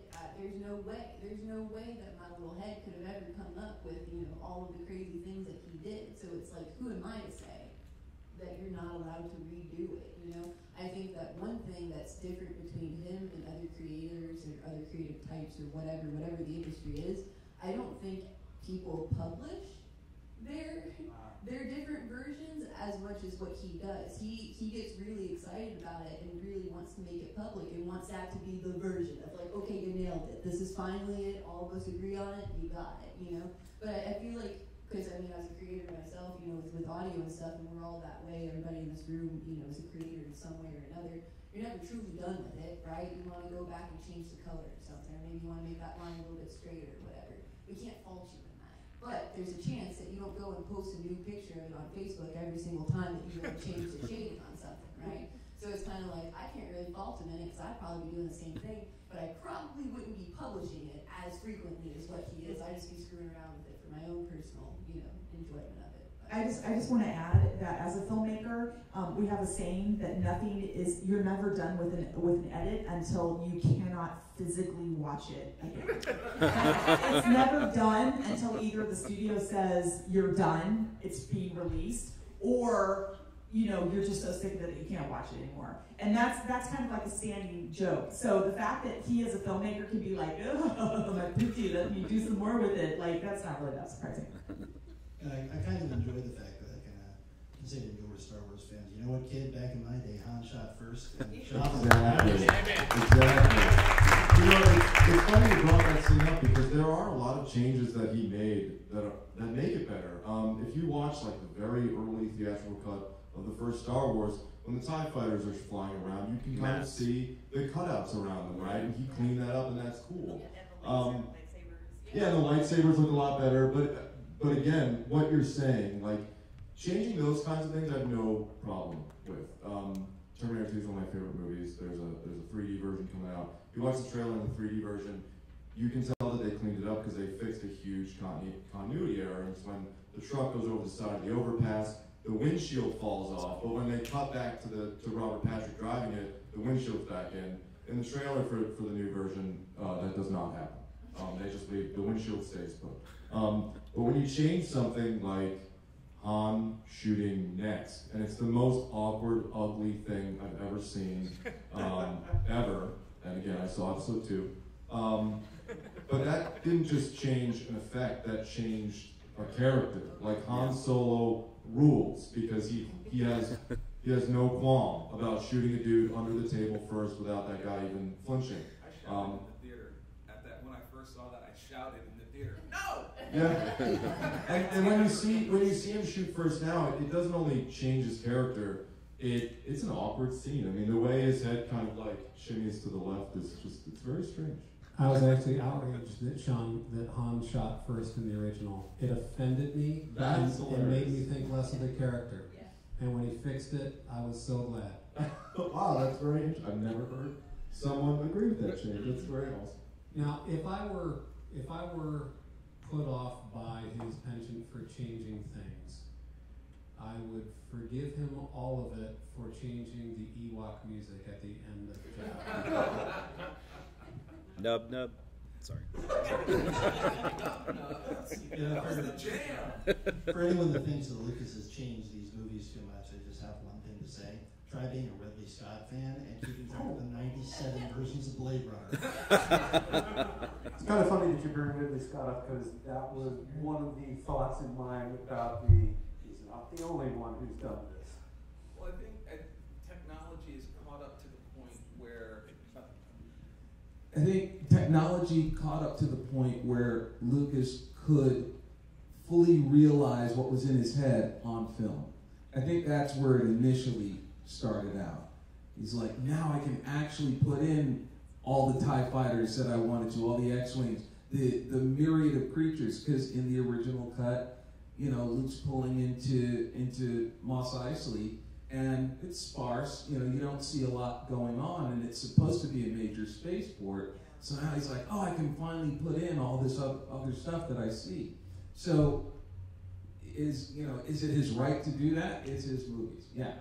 We as fans have to, sit there and take it. I think what offends fans is that they're messing with our childhood, with our memory of what it meant to us. And to see it change like that, you're like, but at the same time, being creative and knowing that, hey, I could do that better if given the chance. But I also have learned over the period of time, when I look back on some of the stuff that I created when I was younger, I'm like, nope, that's an accurate representation of where I was at the time and what I did at that time. And I'm going to let that stand. I'm going to let that stand. So it's just a different perspective. Yeah, the direct answer to your question, Mark, is it's done when he says it's done. And if that's 20 years from now, so be it. And it's up to me as a fan to get over the fact that I'm irritated that he inserted Hayden Christensen into the end of Jedi. I'm so sad that Sebastian Shaw is no longer there. Exactly. Yeah. Like, But at least you know his name. yeah. Yes. But does that do a disservice to the people that worked on it before, whose work is now Gone. gone? Yeah. You know, That happens all the time. Yeah. It happens all the time. No. No. They still get paid. It doesn't. Right? Yeah. I mean, they got paid. If it was his co-author and he did it covertly, that would be a different thing. But, you know, I'm a musician. I go on a session. I play the horn part the best of my ability. And if they edit it out, Yeah, that happens. the check cashes. Right? Am I disappointed? Yeah. Do I have a right to be disappointed? Sure. But that's as far as my rights go, is to be disappointed and cash the check. I think for me, Star Wars is Lucas's brain. Like, you cannot separate the two. And because of that, like, he's going to make changes, but at least give us the version that we watched for the first time. Exactly. Like, give us that, please. Like, you can change it all you want, but at least let me have what I watched when I was 5. You hear that, Disney? Let us have them. For a while, Lucas was No, I don't think, no, I think Actually, you're right. he retained. I think he does. Just, yeah. Okay. Retracted. No vote. There was talk that Disney was going to re-release them or something, so I think there is a deal that's going on with that, but I don't know when that's going to happen. It was just Or if they're theatrical ones. Again, watch People versus George Lucas. It addresses that to a certain extent. So what we'd like to do now that you've heard us espouse on our views, what would you like to share? Do you have any Anybody wants to questions? speak?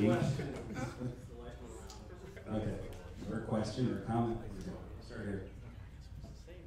So you guys talk a lot about the extended universe, but I know when Disney got films, they got rid of most of that. How did you guys react to that? Because I know you guys said that you enjoy the extended universe a lot, but now it's I'll take this. I can take this one. One of the things that I may be a little bit different in my view of this. I followed the EU up until the New Jedi Order, and it was about that time that I fell off. I mean, I read those books the day they came out religiously. I was okay. As much as I had grown attached to the notion of the expanded universe, it hasn't separated my love for it. And I can still reread those books, and I have. And I absolutely, hands down, love the Heir to the Empire Thrawn trilogy. The Timothy Zahn books were just fantastic. And I can still read those. And even knowing that they're no longer part of canon, it doesn't separate the fact that it's still a good story. Do you have a question? Yeah. Come over here. Unless anybody else wanted to. We could go for 20 minutes on that. Yeah.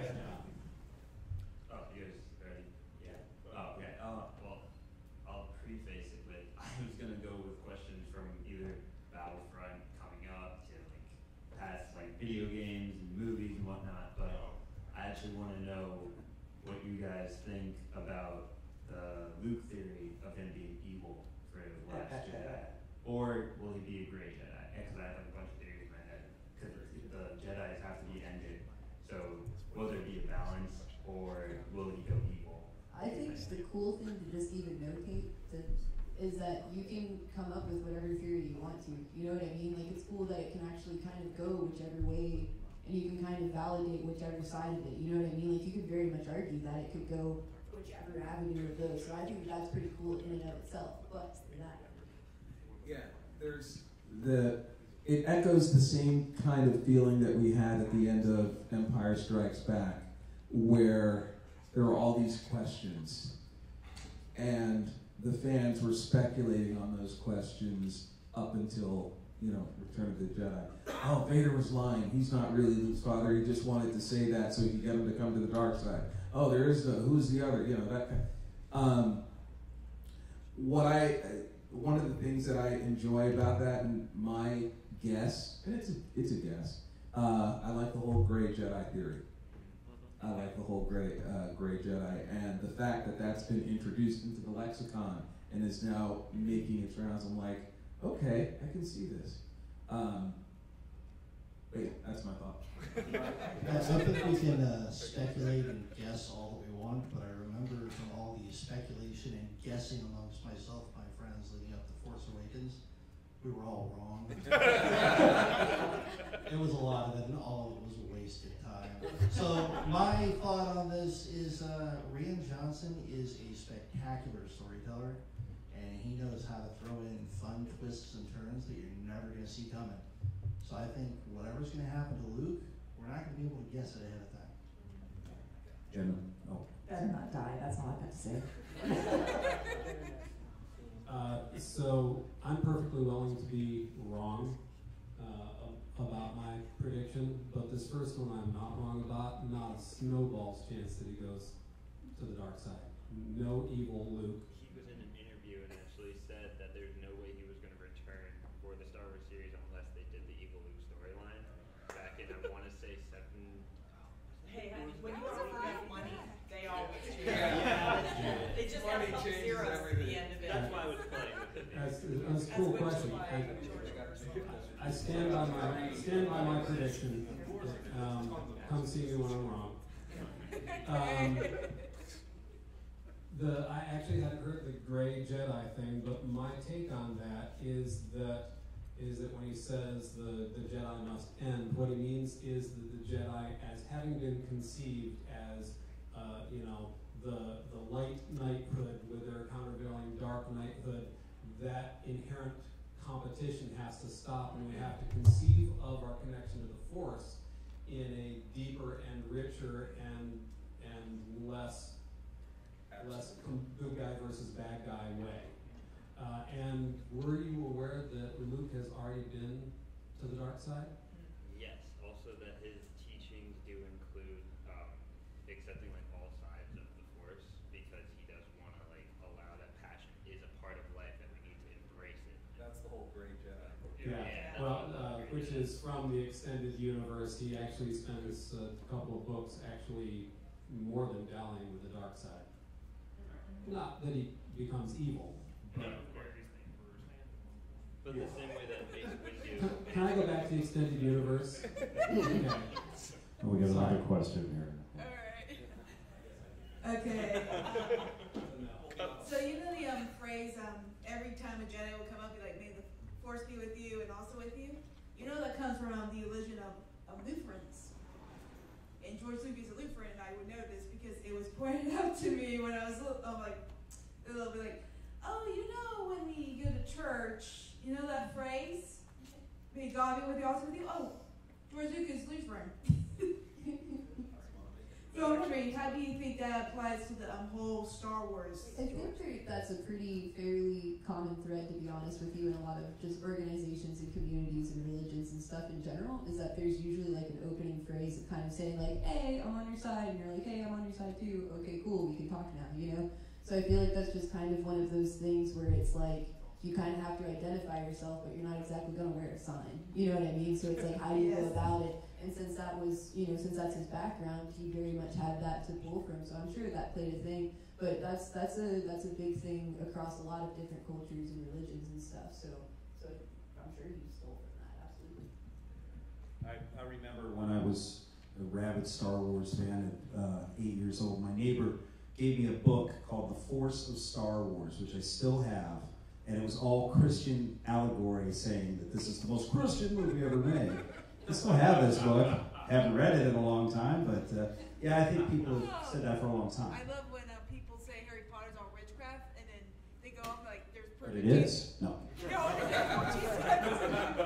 One other point to bring about that, and it's kind of funny because it hits upon something that Mike just said, is that I have a book that's called The Dharma of Star Wars. Basically shows how Star Wars is nothing more than Buddhist thought and Buddhist meditation, and the Jedi are nothing but Buddhist warriors. Yeah, I definitely want to talk about that too, because I'm from almost every religion. Right, I'm from East Orange, New Jersey, and so Star Wars was like a hidden treasure for me, because when you're growing up in high school, some of you guys refer to other people as nerds and so on and so forth. Like those terms actually meant something in the 90s. You know what I'm saying? So I was, not black enough for the black kids, but I was too black for the white kids. I didn't have enough tattoos. Preach on, my brother. You know what I'm saying? So Preach on, my brother. So Star Wars was. I'm 26. I'm just trying to figure out the math. You could be my son. I'm just saying this. I have no problem. And that's what I identify with Anakin on too many fronts, because the deeds that I did leading up to where I am now versus, you know, my ideals, they were two separate things. So I was Star Wars for me was something crazy, because I went to the Navy and I did science, and something that stuck out to me in physics was, or not necessarily physics, but science as a whole, it's like we all have these memories of this one specific thing, right? We all operate in the same space and time, right? And we're all recording the same amount of information, or the actual same information at the same time.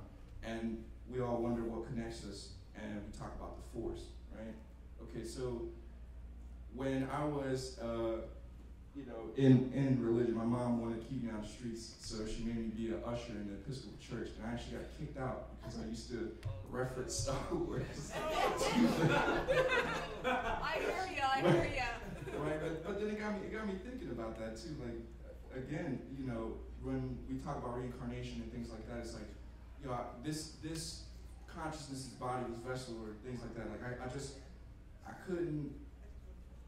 couldn't see anything past religion if there wasn't Star Wars. You know what I'm saying? Because, yo, Obi-Wan died, and then he was a physical manifestation. He was reborn, and he was, because he became one with the Force. And and again, I think our journeys were very similar, and I completely identify not really belonging to one crowd or the other, because when I was growing up, being a nerd or a geek wasn't cool. You know, you had to hide that shit. You know, you couldn't tell anybody because you'd get beat up. You guys should all move to Oregon. You really should, because New Jersey was not kind to nerds. So, I mean, I remember having to go to, you know, we would go to the conventions in New York, and we had to tell people that we weren't going to conventions, we were just going to clubs. You know, we're going to CDs, you know, CDGs, or, you know, we're going to this, but we're actually going to the conventions out there, you know. But trying to find that balance, this is why the message of the Force was so important to me, because I didn't feel like I fit into the light side or the dark side, of somewhere in the middle, and trying to find that balance. And the whole spirituality of the Force kind of brought me closer to not necessarily organized religion, but spirituality, because there's a difference between being religious and being spiritual. And, you know, the whole notion of the Force being, you know, all around us, it meant a lot more to me in my connection with God and, you know, how I perceive that. So I'm right there with you. Right there with you. What's fascinating is unfortunately it was struck down, but there was a motion in the UK not too long ago where on the census people were actually writing for their religion, Jedi Knight. What's wrong with that? Actually, I was saying, Become an ordained Jedi Go. Master online for $60. You can actually become a person who can actually make other people Jedi Knights. So, hello, $50 a pop. I'm just kidding. I would actually, but yeah, you can do that. You can go online and you can become an ordained minister. But also, as a freebie, you can make people Jedi Knights. So it's actually really, really crazy. But yeah, that was a cool thing that blew my mind too. I couldn't believe that. My world has just changed. Okay, am I the only one who actually liked episode 2 when it came to the clone aspects? Oh, I mean, speaking of course, you know. All right, All 3 minutes. All 3 minutes. But it wasn't the actual movie itself; it's what happened after the movie when it came to the lore behind the clones and the fact that they were all technically brothers, and more. I think this is the reason why I also joined the military, because of the military aspect when it came to the Special Force, when it came to Rogue Commando, and just all that awesomeness. And then it just sucks that they weren't actually physically there as well. They were just all CG. But the question is more the fact that, of course, like, was I the only one who actually liked it? And then would you want to see them kind of make a return in the newer movie, since a hint of it was said, and The Force Awakens said, maybe we should make clones instead of reading them from birth. So that's kind of Well, my speaking question. for my brothers. And one more thing, just when you said about the hammerhead, Yeah. it's just like the little detail. I was like, it's not it's sure it's a remnant, but it wasn't the actual physical ship. It's a Corvette. Yeah. The other one was a capital ship, like a frigate. That was the only thing. That's kind of Exactly. So with Attack of the Clones, I didn't like Attack of the Clones until we got to the clones. And my favorite part of episode 3 is the clones. I love anything and everything involving the clone troopers. Have you watched Clone Wars, the animated series? Six times. Right. So there's a lot of phenomenal stuff in there about We have clones. a clone trooper right here. Oh, love I'm exactly. just Have chomping fun. at the bits, man. So I'm former military too. So I think that a lot of people that are in the military, they kind of are drawn to that whole idea of the clone. I hate that it was all CG because it goes against everything that what I knew up to that point. That Lucas was like, spend the time making the environment. And don't make that be the center of the story. And then we get that, and then it's like, oh, everybody's CG here. We'll just put a helmet on. We'll make $1 billion of them. And I understand that you needed those numbers, but I'd have much rather seen, like, in any of the originals, more clone troopers that were like that. The thing that with the was it Clone War? I'm sort of the Clone Wars and Rebels, which is what this is from, explores the whole concept of all the clones, even though they were all exactly the same, they weren't. Even like in one of the first ones, Yoda says, well, take your helmets off, and they're like, well, why? We're all the same. Because not in the Force, you're not. I see each one of you guys differently, even though you're all the same.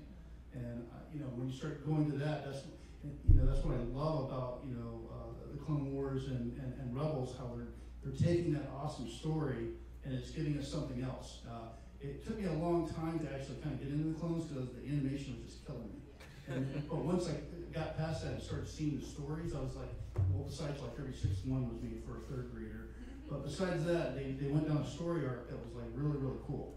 And and then it even starts getting towards the end on like, what does it take for duty? Are you going to go against everything you believe in to save, one of your brothers, a fellow clone or something like that? And I just think it's an awesome story arc. So, George Lucas did not ruin my childhood, and I actually like the prequels. There are aspects of them that I don't like, romantic dialogue being at the very tippy top of that list. I don't like sand. But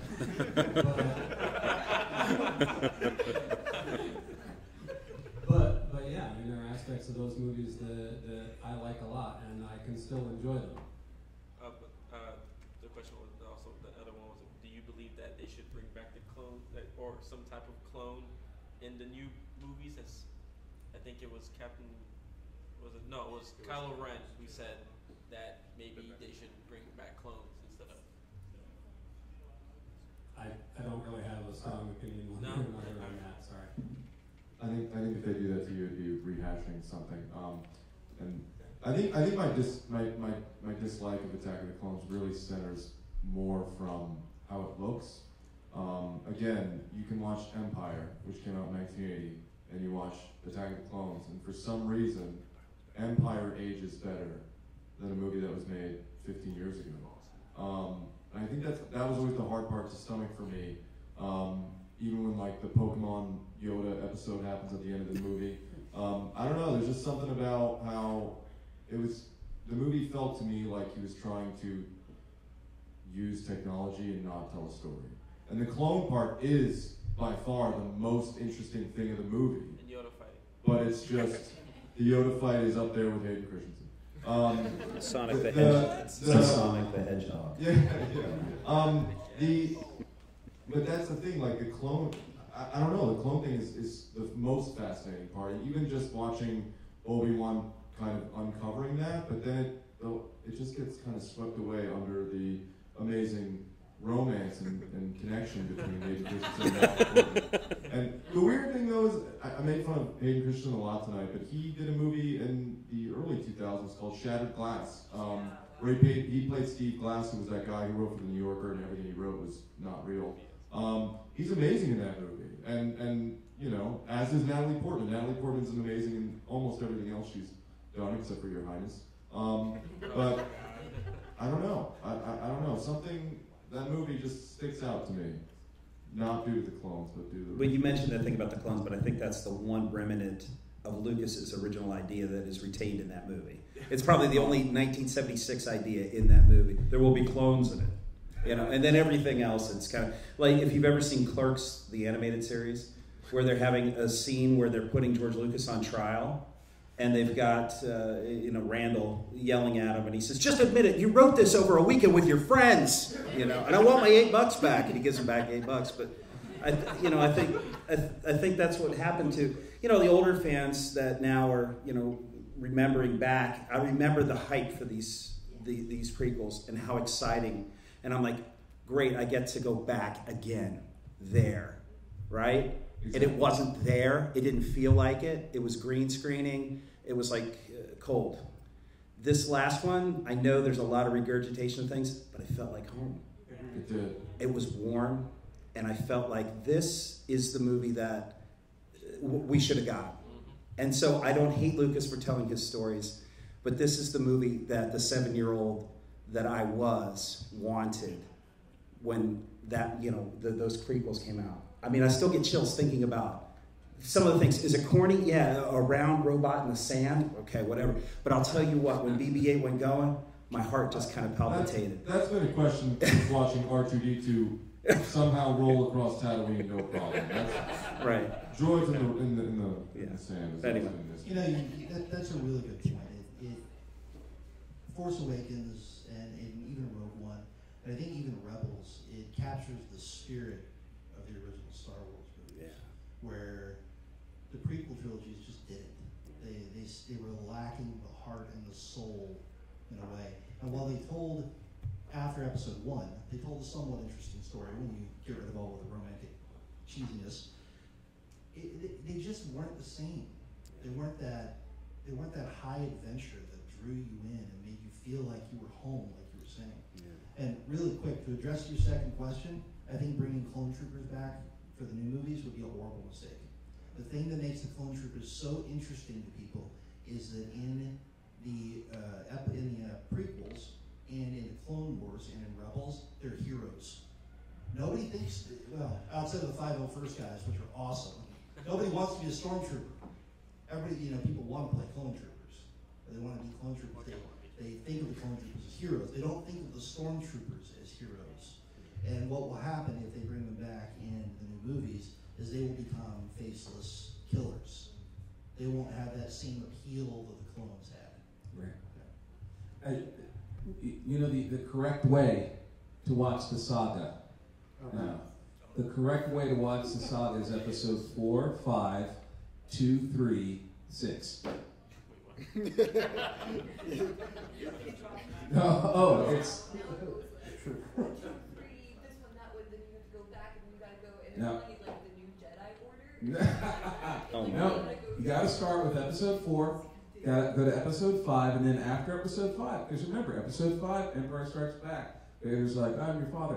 Now we go to episode 2, and we find out how the transformation from Anakin to Vader. Episode 3, he fully turns. Now you go back to episode 6, and you see the confrontation between Luke and his father. That's how you're supposed to watch it, damn it. All right.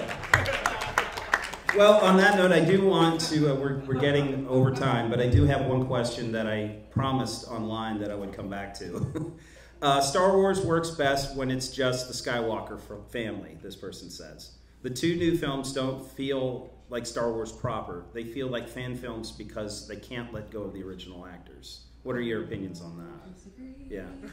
I'm sorry to do this to you, person online, but I definitely disagree with you because my whole thing is that it's kind of narcissistic, to be completely honest, to want to only focus on the Skywalkers because yeah, they're cool and stuff, but like if you're 10%, you know what I mean? Like you're not all of that, and especially like as soon as you start getting into the clones and you start getting into like extended universe and all of that stuff, that's what really starts opening your eyes of, oh, Star Wars is cute and stuff, but oh my god, like there's all of these things happening on all of these planets that you don't even know about, and they'll mention for like half of a sentence, you know, in a movie of like, oh, we can't go there because it's destroyed now.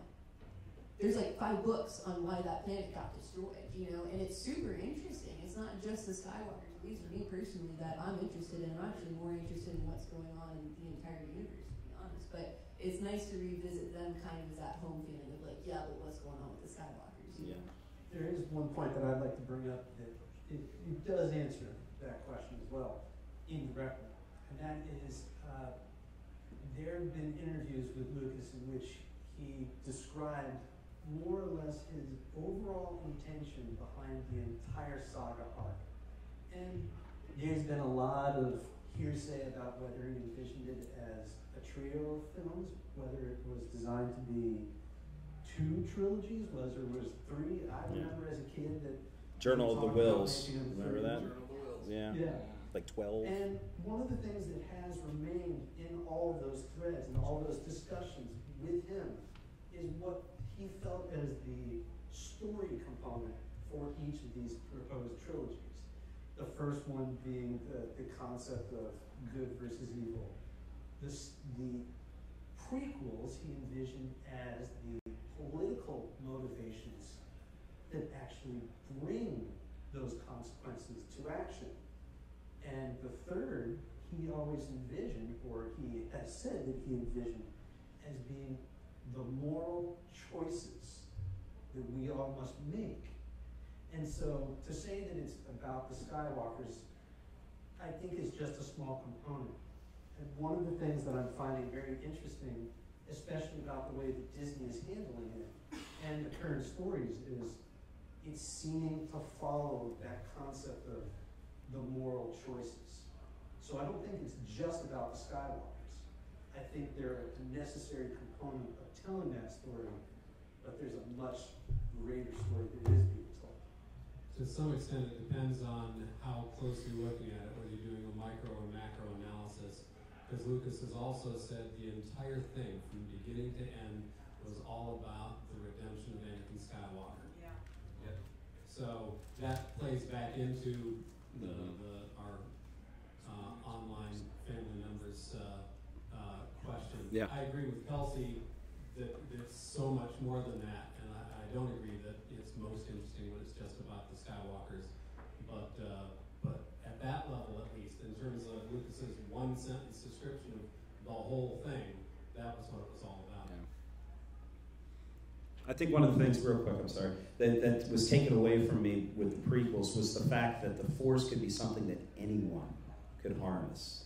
It made it seem the kid in the bedroom and the kid in Jersey, you know, or the kid in rural Pennsylvania, that if I believed enough and I did the right things and ate the vegetables that they told me to, that I too. But then I found out that I didn't have midichlorians in my blood, and then I realized that the dream was over. Yo, did you try to be a mutant afterwards? Yeah. What's that? Did you just try to be a mutant afterwards? Yeah, then I just read X-Men comic books. Well, okay. Oh, no. Okay. Guys, well, thank you guys for being here tonight. I know the guys online haven't seen you because I've been hiding.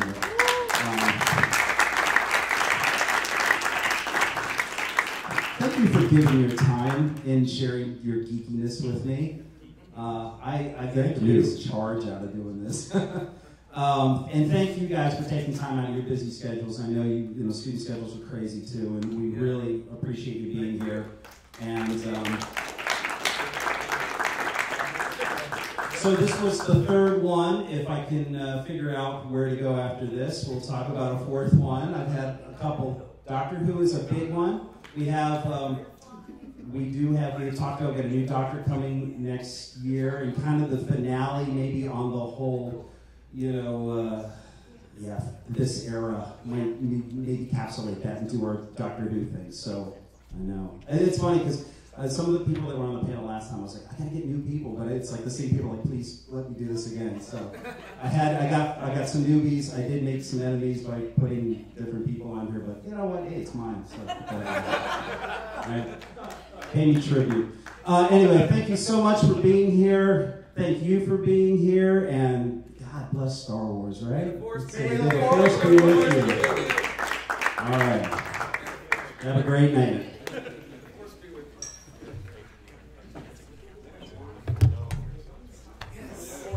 Wait, I gotta get a picture of Captain Rex. Let me get offline here. Oh, he's got the twin blaster pistols. Sorry. Oh, really? Oh, wow.